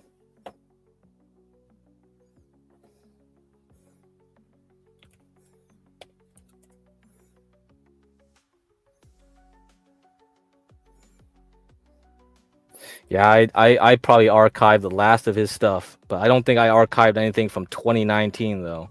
So whatever that forum is like those guys should have archived. Like whatever you find, you should archive them. Yeah, see, I came in late. I came in way too late. I found him like just around COVID, like late 2019. I got something from his old posts like this. You see this? You see this? Like this dude's serious, man. Like he's analyzing this like crazy. Like he got the gamma, he got the dark pool. You see that? Dark pool, buy sell signals, important gamma levels.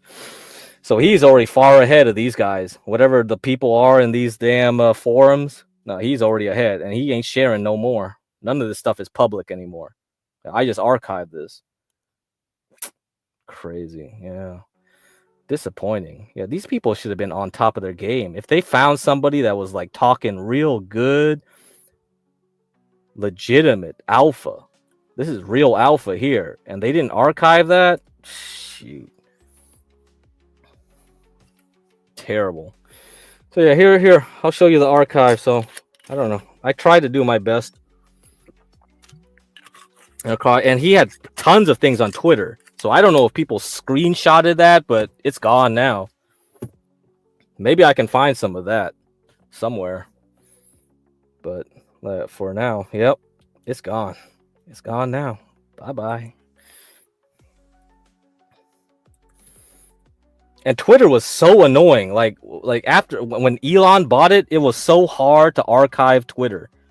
Like there was like this Twitter unrolling thing, and like that doesn't work anymore. And then it was like, oh my god, archiving Twitters became a chore, and then I just gave up on doing that because I used to archive a bunch of people's Twitters. Like that was so useful, like this guy's. But now it's all gone probably if I can't find it. Anyway, yeah, this was really useful. This whole Tom DeMar combo, D wave.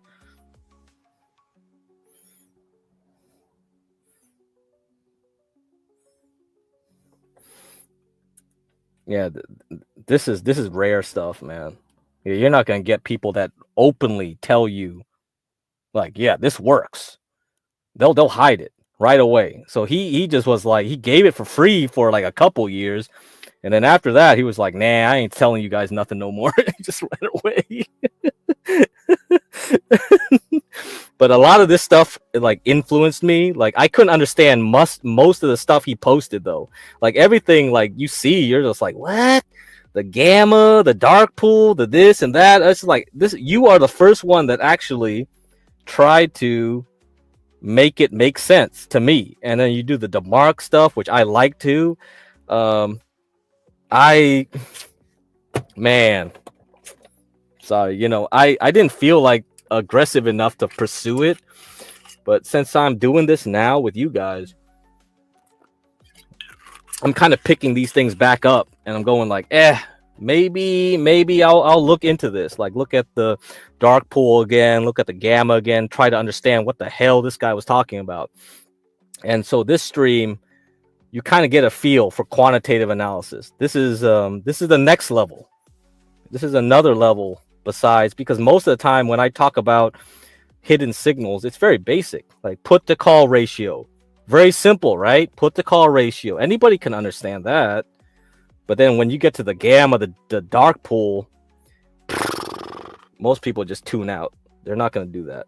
They're not going to do that. So we'll see. We'll see. I'll have to figure this whole thing and see if I can find the old archives, if I archived anything.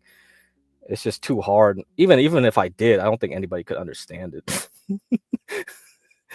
Sadly, yeah, I don't think anybody could really understand it. We'll have to do it like step by step, man. Step by step. Okay.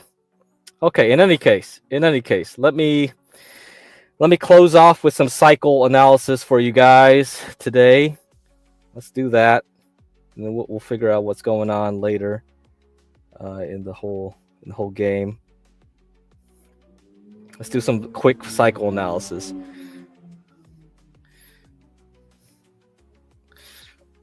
And I might play some video after that. All right. Yeah. So let's go. Let's look at the cycles. All right. Let's look at bonds. Look at bonds. Okay, this is the bonds today.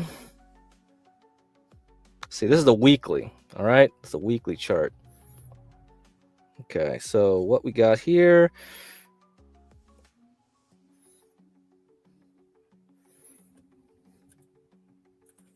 So I hope you understand this. This is not good. This is not a good sign. I can pull this back up to the financial crisis.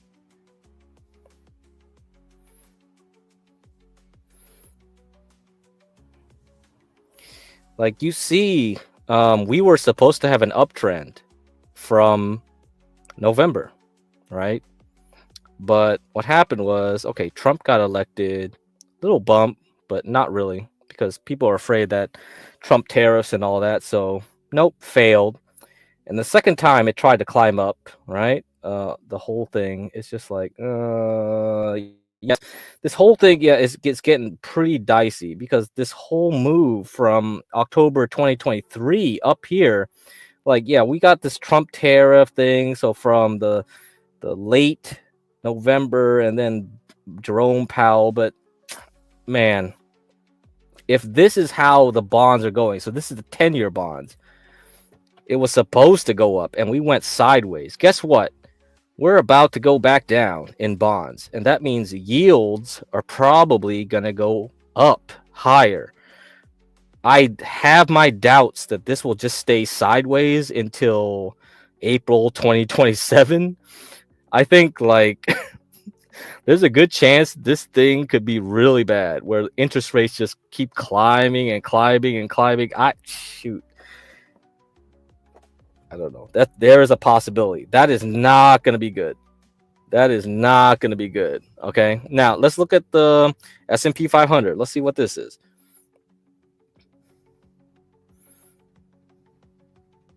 So we got our 182 cycle. Okay. And I'm going to read a little bit about from Dewey after I do this analysis here. And we have two cycles I'll use, like the 81 day cycle and the 182 day cycle. Yeah, we're gonna have maybe a bump up into February, like first week of February, and then we'll go right back down. And if we look at the NASDAQ, it's probably way worse.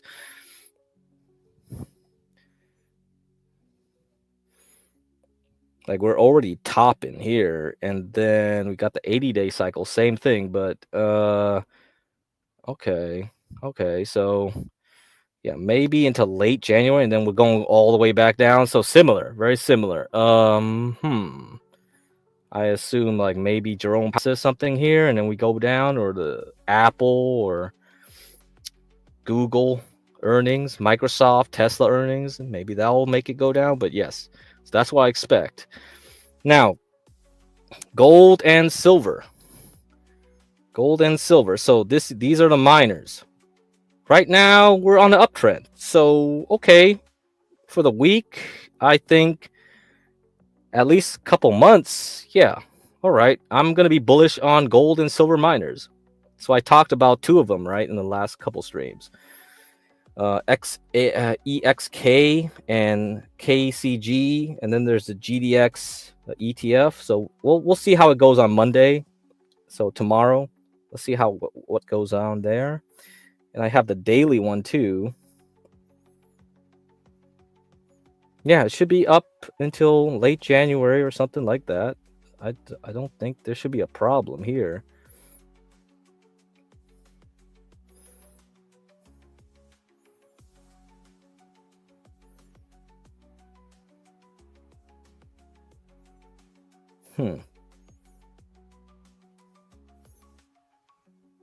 Yeah, I don't see anything. Let's see. Let's see what happens into February. I don't know.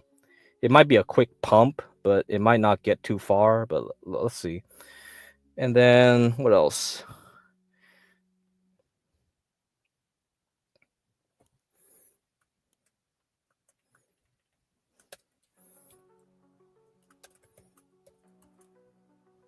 Here, I'll do oil. I'll do oil.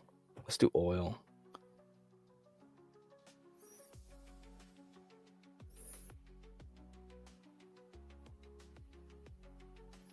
Yeah, you see that? We already at the bottom of oil. It should go up until June. That's what I expected. Okay, oil's gonna go up. So we got that. We got those set to go. So yeah, bonds doesn't look good on the weekly. Yeah, shoot. Yeah, I'm not really bullish on this, and that's gonna keep a lid on the whole index. And then you got oil going back up. Yeah, that's not a good sign either for the whole stock market. Gold and silver looks like it has some moves potentially, but so for the whole week, yeah, weekly chart, it can go up until next year, 2026 for miners. But like when I look at the gold itself, yeah, I don't think it can go that high though.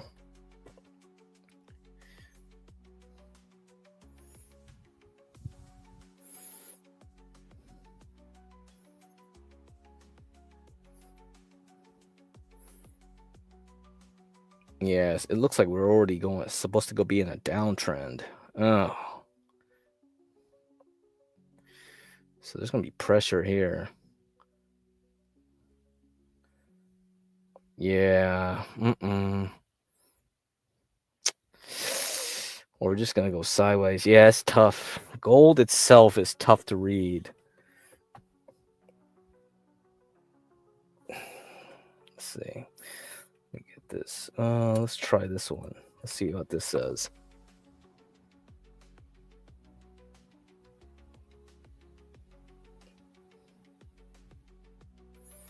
Yeah, you see that? Yeah, this one also says it's going to go down until May 2027. It doesn't necessarily have to go down, but it's going to go sideways. That would be annoying in itself because you're going to have to wait a whole year. Yeah, pretty much. Yeah, a little over than a year actually. So we might be stuck here with gold below probably around 2,500 to 3,000 an ounce, and it will just stay in this range. That'll be a problem. So yeah, not really too optimistic. I'm hopeful, but not that optimistic based on that. But what I see with bonds though, it kind of makes me interested because we have somebody that has been doing the whole bond thing, gold to bond thesis, if you remember, from Russell Clark. So let's see if I can find this guy's old ass blog. He wrote so much. God damn. Okay, let me search it. Gold TLT blah blah blah. Okay. They put that behind a paywall or not?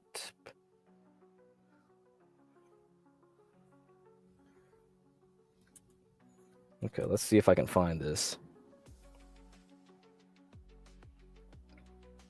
So this was back in 2022. He wrote more than this, probably way back when. But inflation has forced a change at central banks and broken bond markets. Should we get rid of the gold part of the gold and TLT trade? So gold over bonds. Gold is still stronger than bonds. Yes, even now. The basic idea behind recommending the long gold and short TLT treasuries trade was the idea that as governments move pro-labor, this would force up wage inflation and force central banks to raise interest rates. Oh, gold over TLT has traded well and touched a new cycle high during the month. However, the TLT side of the trade has been a much better trade. TLT has erased all gains since 2010, while gold has fallen 20%, putting it in a bear market. Well, Gold has done better last year. All right. So this was written in late 2022. So skip ahead to now. We're doing fine. Okay. So his whole thesis has been that there's a lot of pro-labor governments. Okay. And then he goes further into this whole thing, his whole thesis, and I'll just post it in the chat for you guys to read.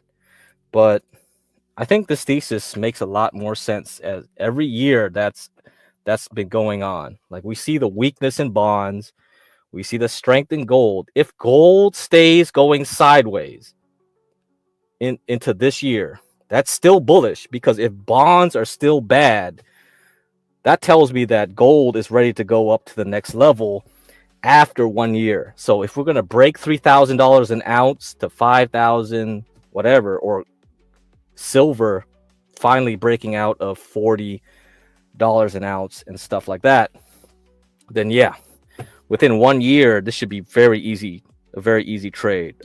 But we'll have to see. It's still something that you have to consider, but you shouldn't like put your belief in it. A lot of these people that do macro trading, like they kind of get too much into their thesis. Like they tie themselves too much into it. Like I'll show you this recent one here, like lessons from 2024.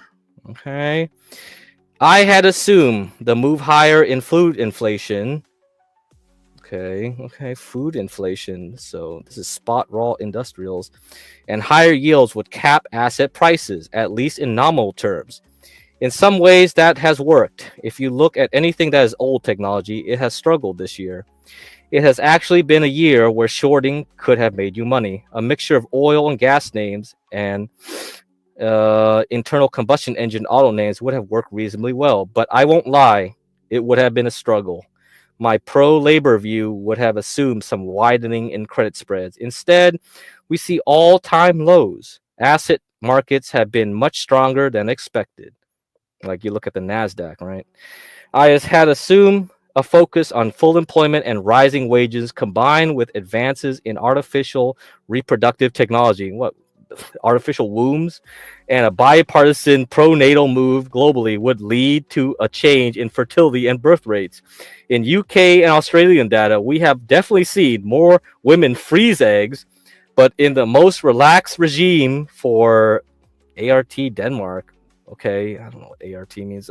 New births have fallen back to lows. This is an area to be re-examined. So, look, this is kind of why I don't tell you like to get into narrative, right? A narrative. You kind of get sucked into some beliefs that may or may not be true. You know, I think it's better you focus on the chart.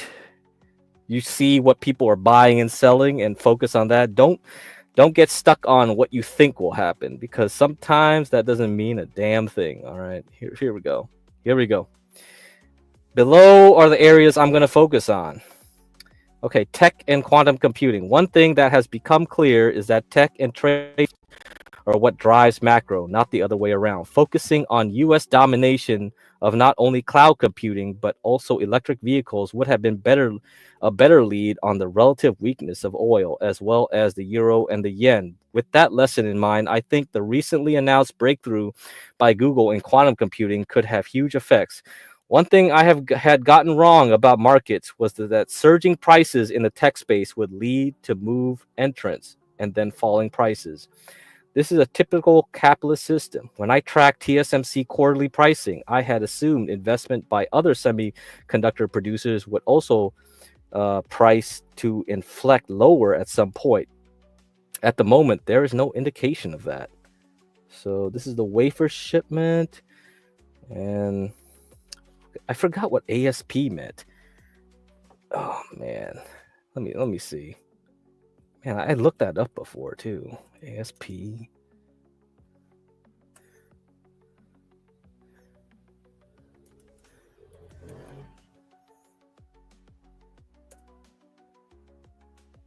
Average selling price. Okay, whatever. Maybe that's what it is.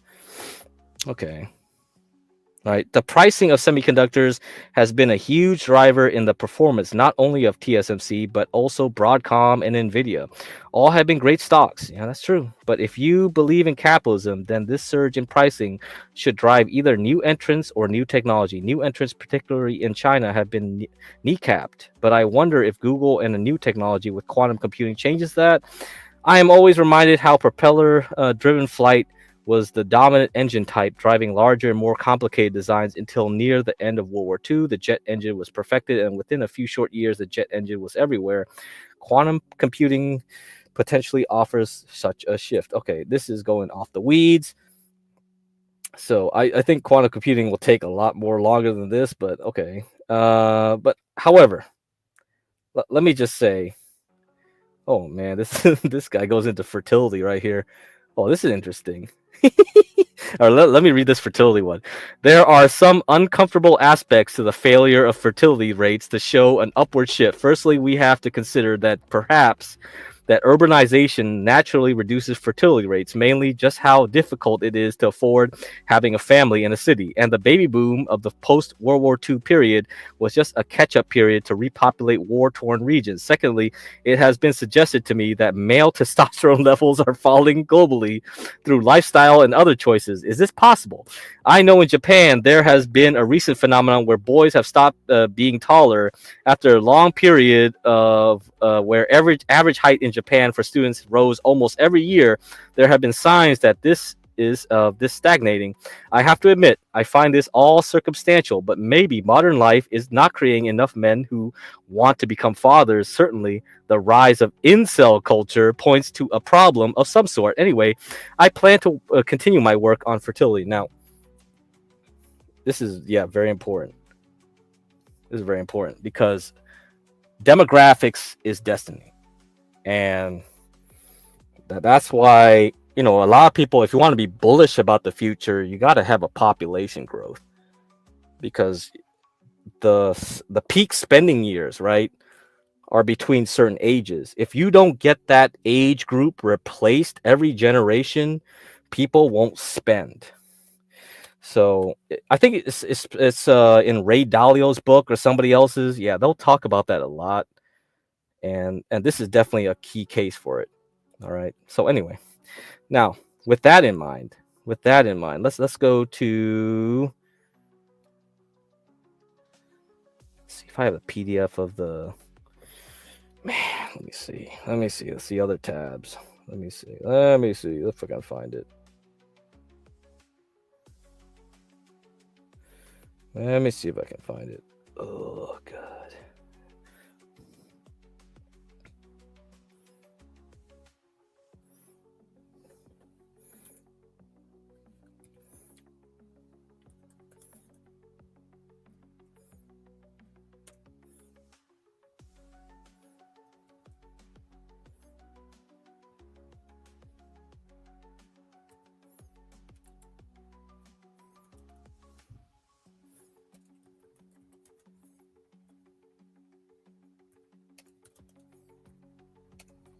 So I'm going to read to you guys about a little bit about the Edward Dewey 41-month cycle.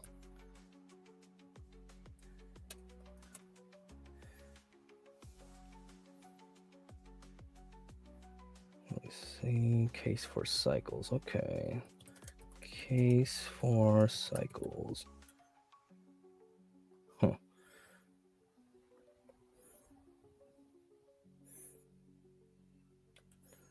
Okay. Let me get that for you. So I'm going to read this. A little bit of it, and then let's see what you guys think. All right. Okay, let's go to this PDF. All right. The Case for Cycles. This was written in July 1967 by Edward R. Dewey, published in the Foundation of the Study of Cycles, in the Magazine of Cycles. Okay, I'm indebted to Professor Richard P. Feynman. So if you know Richard Feynman, Yeah, he's pretty popular in the pop scientist circles, you know. Theoretical physicist of the California Institute of Technology at Pasadena. Okay. For the basic structure of the article, Professor Feynman once said to me, in regard to cycles, the proper scientific assumption to start with is that they are chance. If they cannot reasonably be chance, the next assumption should be that they are caused within the phenomena or system of which the phenomena is an interacting part.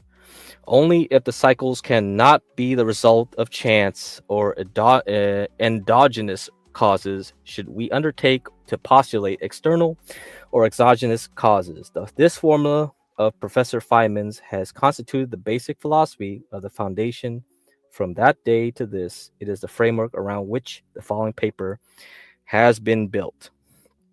Okay, now here we go. I'll just continue on here.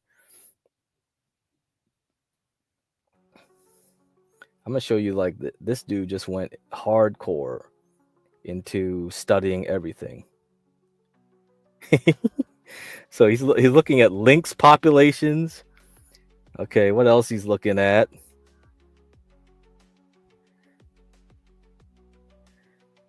Let me see. Okay, we got this. Pig iron production. Okay. Wrought iron prices.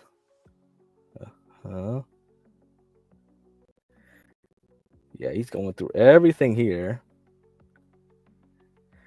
Cotton prices. Yeah. 9.2 year cycle of common stock prices. Okay. Yeah, he's gone through a lot of things. Yeah. Man, coyote, what the heck? Ice cream. Oh, I think he goes to Goodyear tires too. He got Goodyear tire sales, cigarette production, sunspots. Oh yeah, he's put it all together here. So this is hardcore, real hardcore stuff. So there's always this repetition, right? Oh, magnetic distortions. Oh my god, yeah.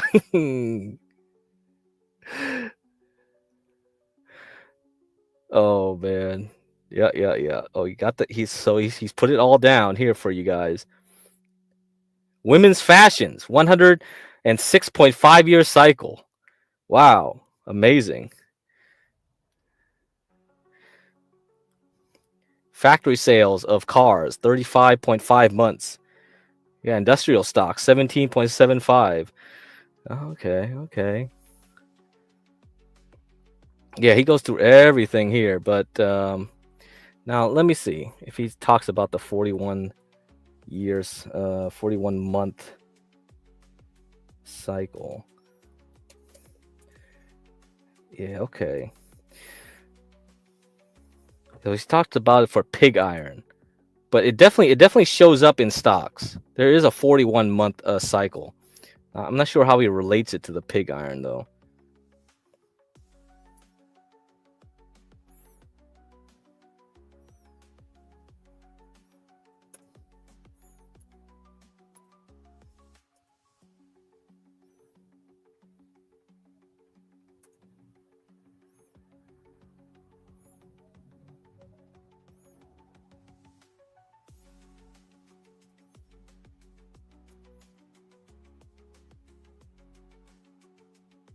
Yeah, I'll probably just have to play a video sometime later, or somebody goes over this stuff. But this is really interesting.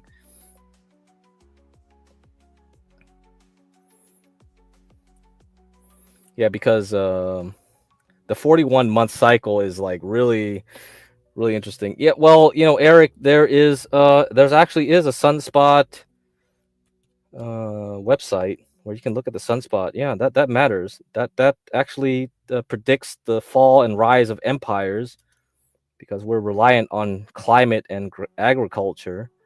So how much you can produce.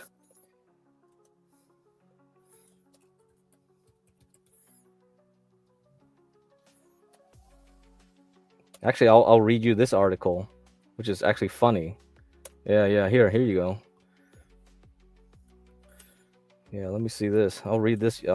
You think it's a joking matter? Sunspots, a driver of unemployment. Yeah, you think we're joking about sunspots?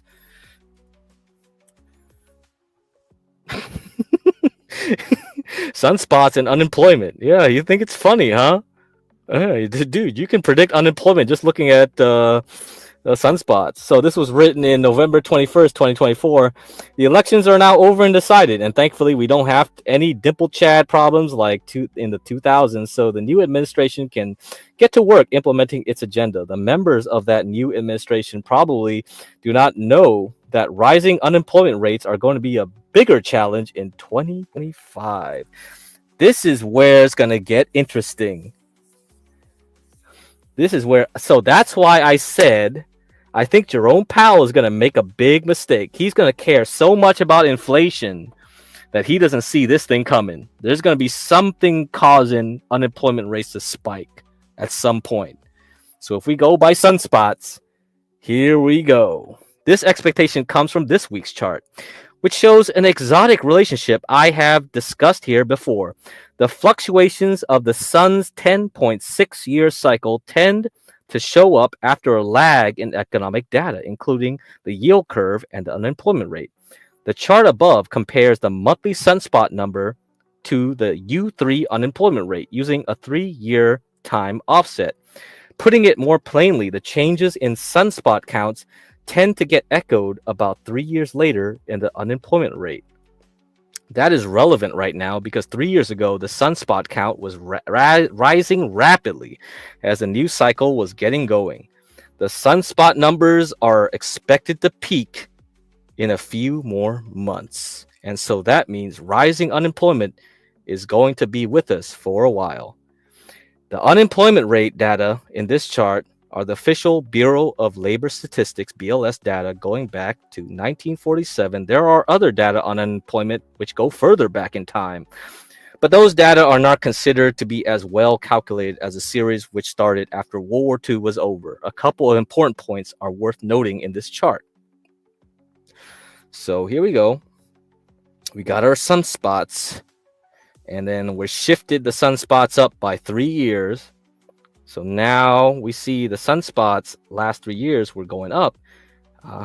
So that means unemployment should be rising, huh? Now there's going to be a few weird things, right? That don't match up. Like you see the COVID thing and that. So yeah, there's not going to be anything that will match up exactly. But let's go. Let's continue on. Okay. The first is that sunspot minimum tends to bring a low for unemployment rates about 3 years later. We are already past that point, and the unemployment rate has been rising. Some analysts will blame this on the Fed or the White House, but it is just the normal cycle, and the numbers are behaving as they are supposed to. You can also see in this chart that there have been some instances when the unemployment rate did not follow the sunspot cycle's leading indication. There were big layoffs at the end of the Korean War and in the early 1970s when the Arab oil embargo hit the US economy hard. These are understandable exceptions. The big rise in unemployment during 2007 to 2009 is a little bit harder to explain in relation to the sunspot cycle.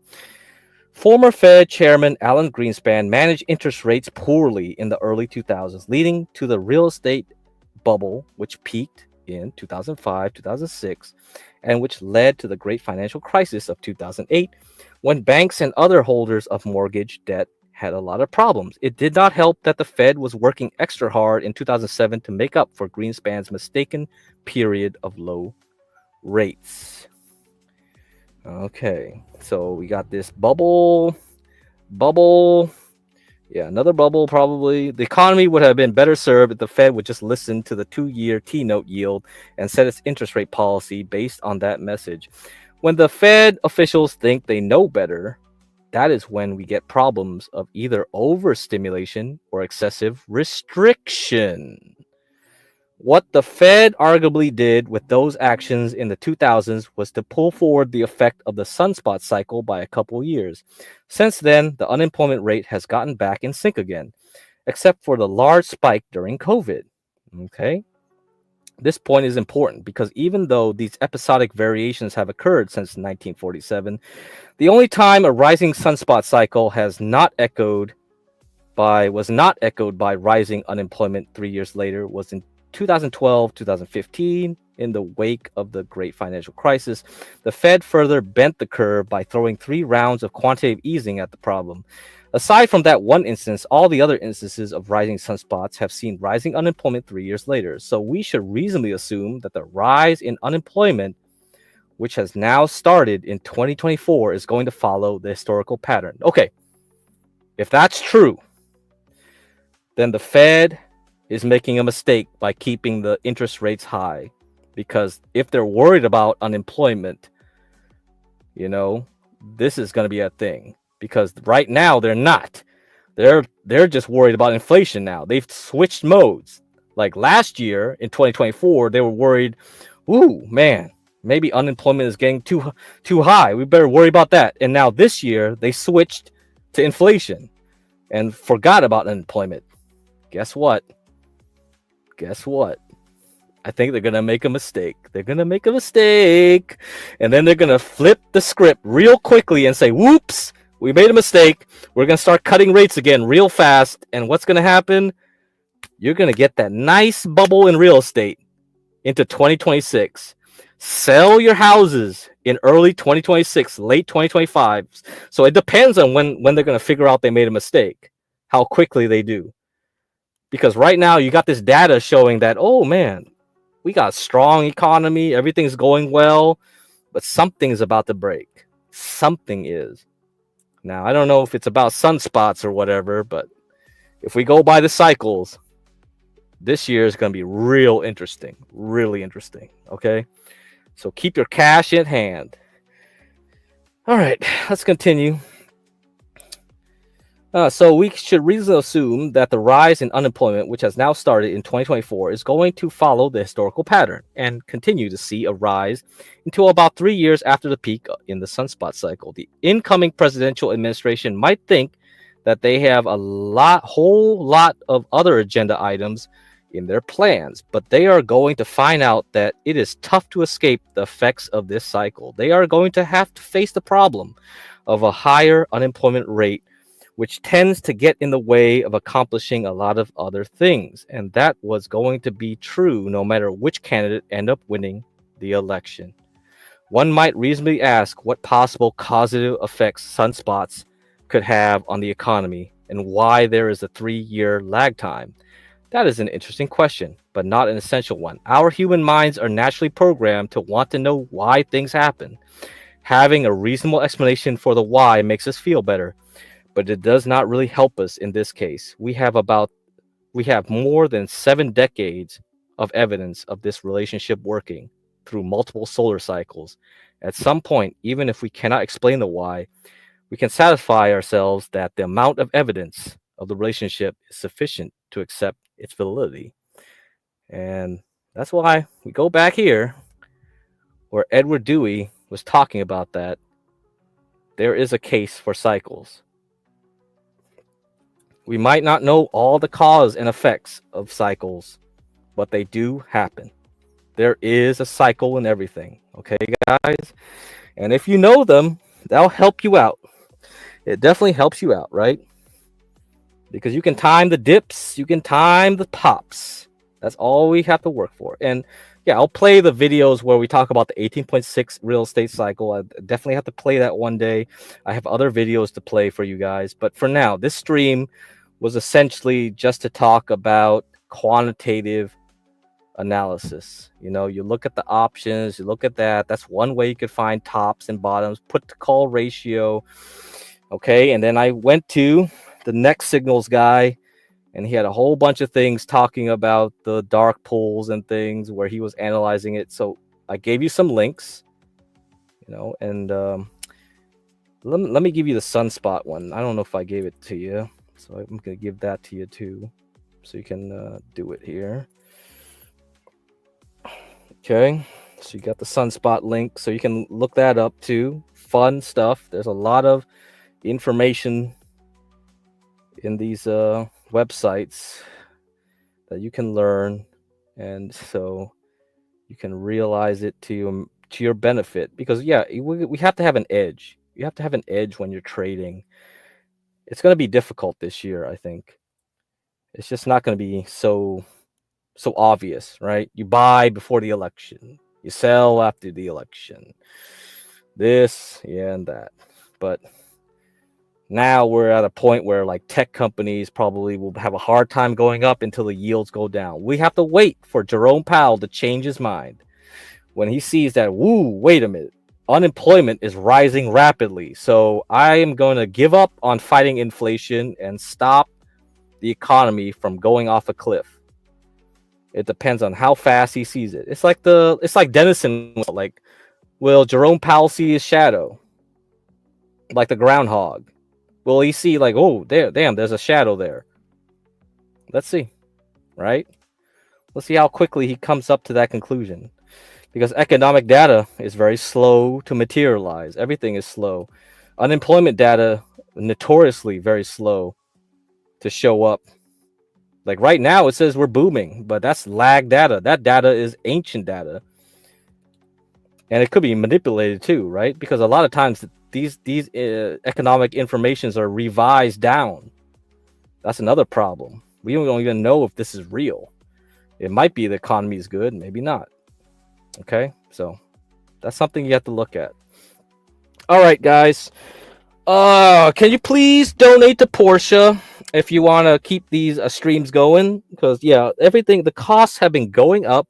We are not immune to inflation, apparently. So yes, please donate to Porsche J. So let me put up the link again here. Okay, Porsche, and she has PayPal too, so she can do that. Yes, please donate. You see it scrolling at the underneath. Please do that. And we also have the Streamlabs. Streamlabs. Yes, you can donate there too. Yeah, the tip jar. We have a tip jar apparently. Right? Yeah, you can donate there. And we'll see what we can do. Yeah, this costs money to run and operate. Right, there you go. Yeah, the tip jar. So yeah, this is 2 hours 30 minutes. Very good. I think I covered enough. I'll probably have to go back to the stream and see what I gotta cover in more detail.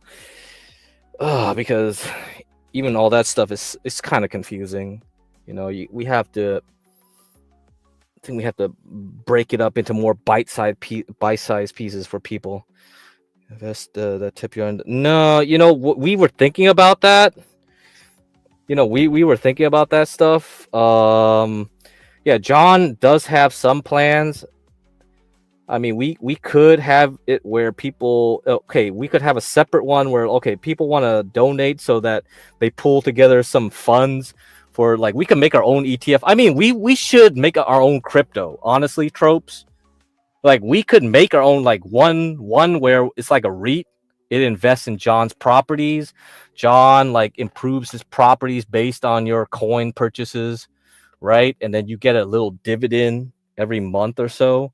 You get a little dividend from that, from whatever profit he makes from, like, your donations to the coin. Like, you buy the coin, he takes the funds and starts improving his properties, charge more rent, and then you get back a dividend from that. That's one way. That's like a REIT, right? A gold coin. And the other one is to make another thing where you donate and we make it kind of like track some kind of fund, some ETF where I just trade it. I just take that money and trade it, figure out some way. But that's going to take some time, I think, because I was thinking about doing that last year, but the whole idea of making a REIT from a coin is a lot harder than I thought it was going to be. Like, I have to get more savvy about crypto, layer 2, layer 3 crypto and all that. Yeah. And it's so late in the game. Like, you have to wait for the crypto to crash now after the summer, and then see which platforms survive the next crash. because first I was thinking of Solana, but then Solana looks like it's being supplanted by SUI. Like SUI was made by people who used to work at Facebook, and they say that's better than Solana as a. And I was like, oh my god, dude, I can't keep up with this. You guys keep telling me this and that, dude. Just can you just tell me which which crypto platform is the best to start working on? Because I don't want to work on something and then like trash it to work on something else. That's ridiculous. Yeah, we'll see. Yeah, John has that idea, so I don't know. We'll have to plan it out. But yeah, the overhead's increasing. Definitely. StreamYards is trying to jack everything up all the time. It's really stupid, honestly. I don't think it's worth it. But we can't flip the Streamlabs because like it's not as flexible as StreamYards in some ways. Although Streamlabs is more flexible than StreamYards in some ways, it's not the right way. So we'll have to figure it out, guys. Yeah. Oh man, especially you have to do the panels. I think if you didn't have to do panels, it didn't matter what platform you use. You should use the cheap one. But if you'd want to do panels and have different administrators, that's going to be the thing. I think that's what Ruby and all of them guys are doing right now, because they're all sharing Process's account. You see that? They're all sharing like Process's StreamYard's account because none of them can afford it, right? So then they just go like, oh, you need 10 people on the panel? Oh, I'm just going to use Process's account. So Process just gave him access to his account. It's crazy. So it's like, all right, whatever. You know, we could do that. Gold coin for gold BNB stakes. Yeah, that's right. Yeah, we can do that. I was thinking it should be feasible. It's just that like I'm not crypto savvy, you know? Yeah, otherwise it'll be a no-brainer.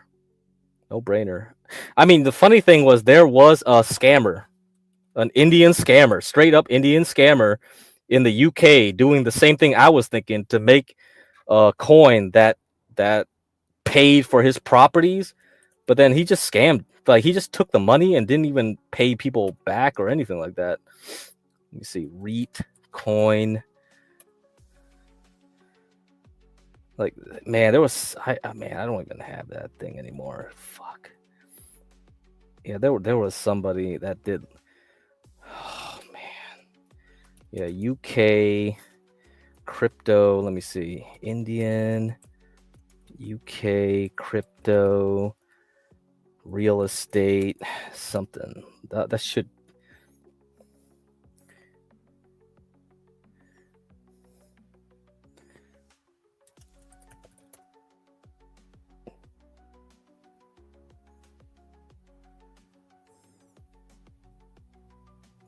Man, come on. There's only one of those guys, right? Oh, Jesus.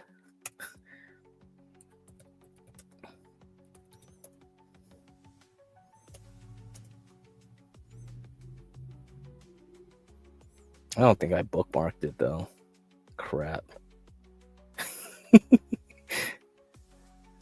But it was in the UK. It was somebody there. It was a scammer. He was scamming. I was like, man, come on. I mean, okay, you can scam people, but that's like short term. Okay, you're not gonna get much out of it. I mean, I'd rather have something serious. Like I'd rather have the crypto, because like the idea of a crypto, ideally, if they weren't scams, right? Is like it's low overhead compared to actually going through like the stock market, number one. And you can figure out your tax thing. Like maybe there's a lot of loopholes that you can avoid getting taxation when you distribute your funds to people, your dividends or whatever. Maybe it's not taxable at this point, but maybe later it will be. But oh man, really annoying. But then people just abuse it and just want to scam people. It's like, come on, dude. Like that's just short-term thinking. You know, long term, you could probably make way more if you didn't scam a motherfucker and actually did what you said you were going to do and grow your business with their funds, you know, instead of just taking the money and run. It's just like, fuck, dude. Jesus.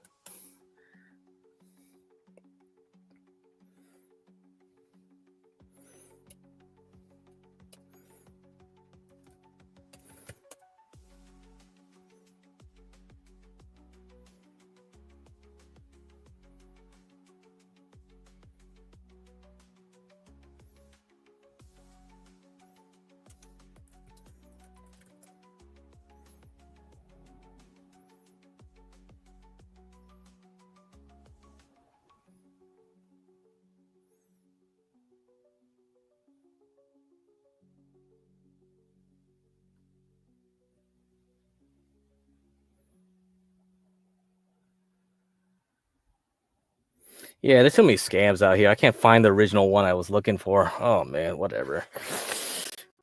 I'm not gonna waste my time keep looking for it. But yeah, you can figure it out. But honestly, yeah, I was looking for the REIT, real estate investment trust.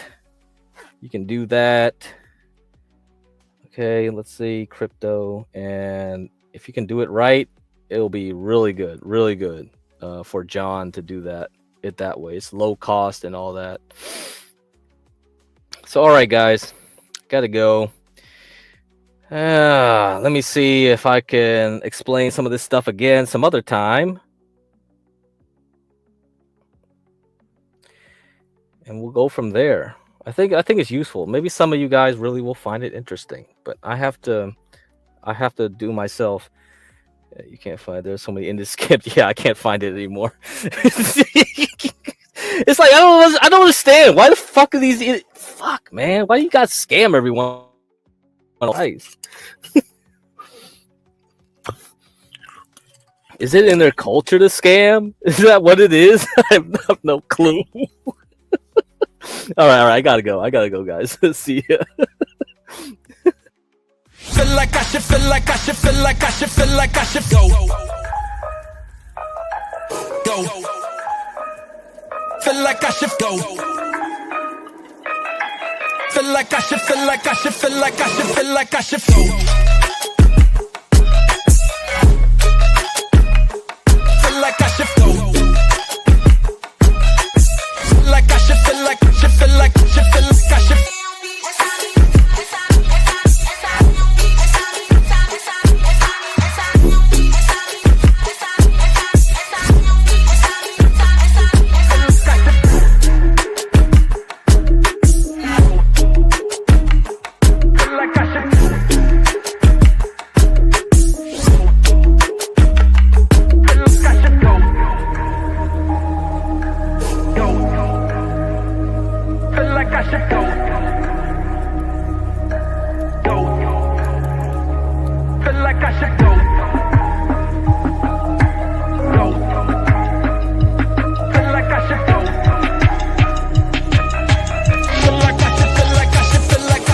Like I should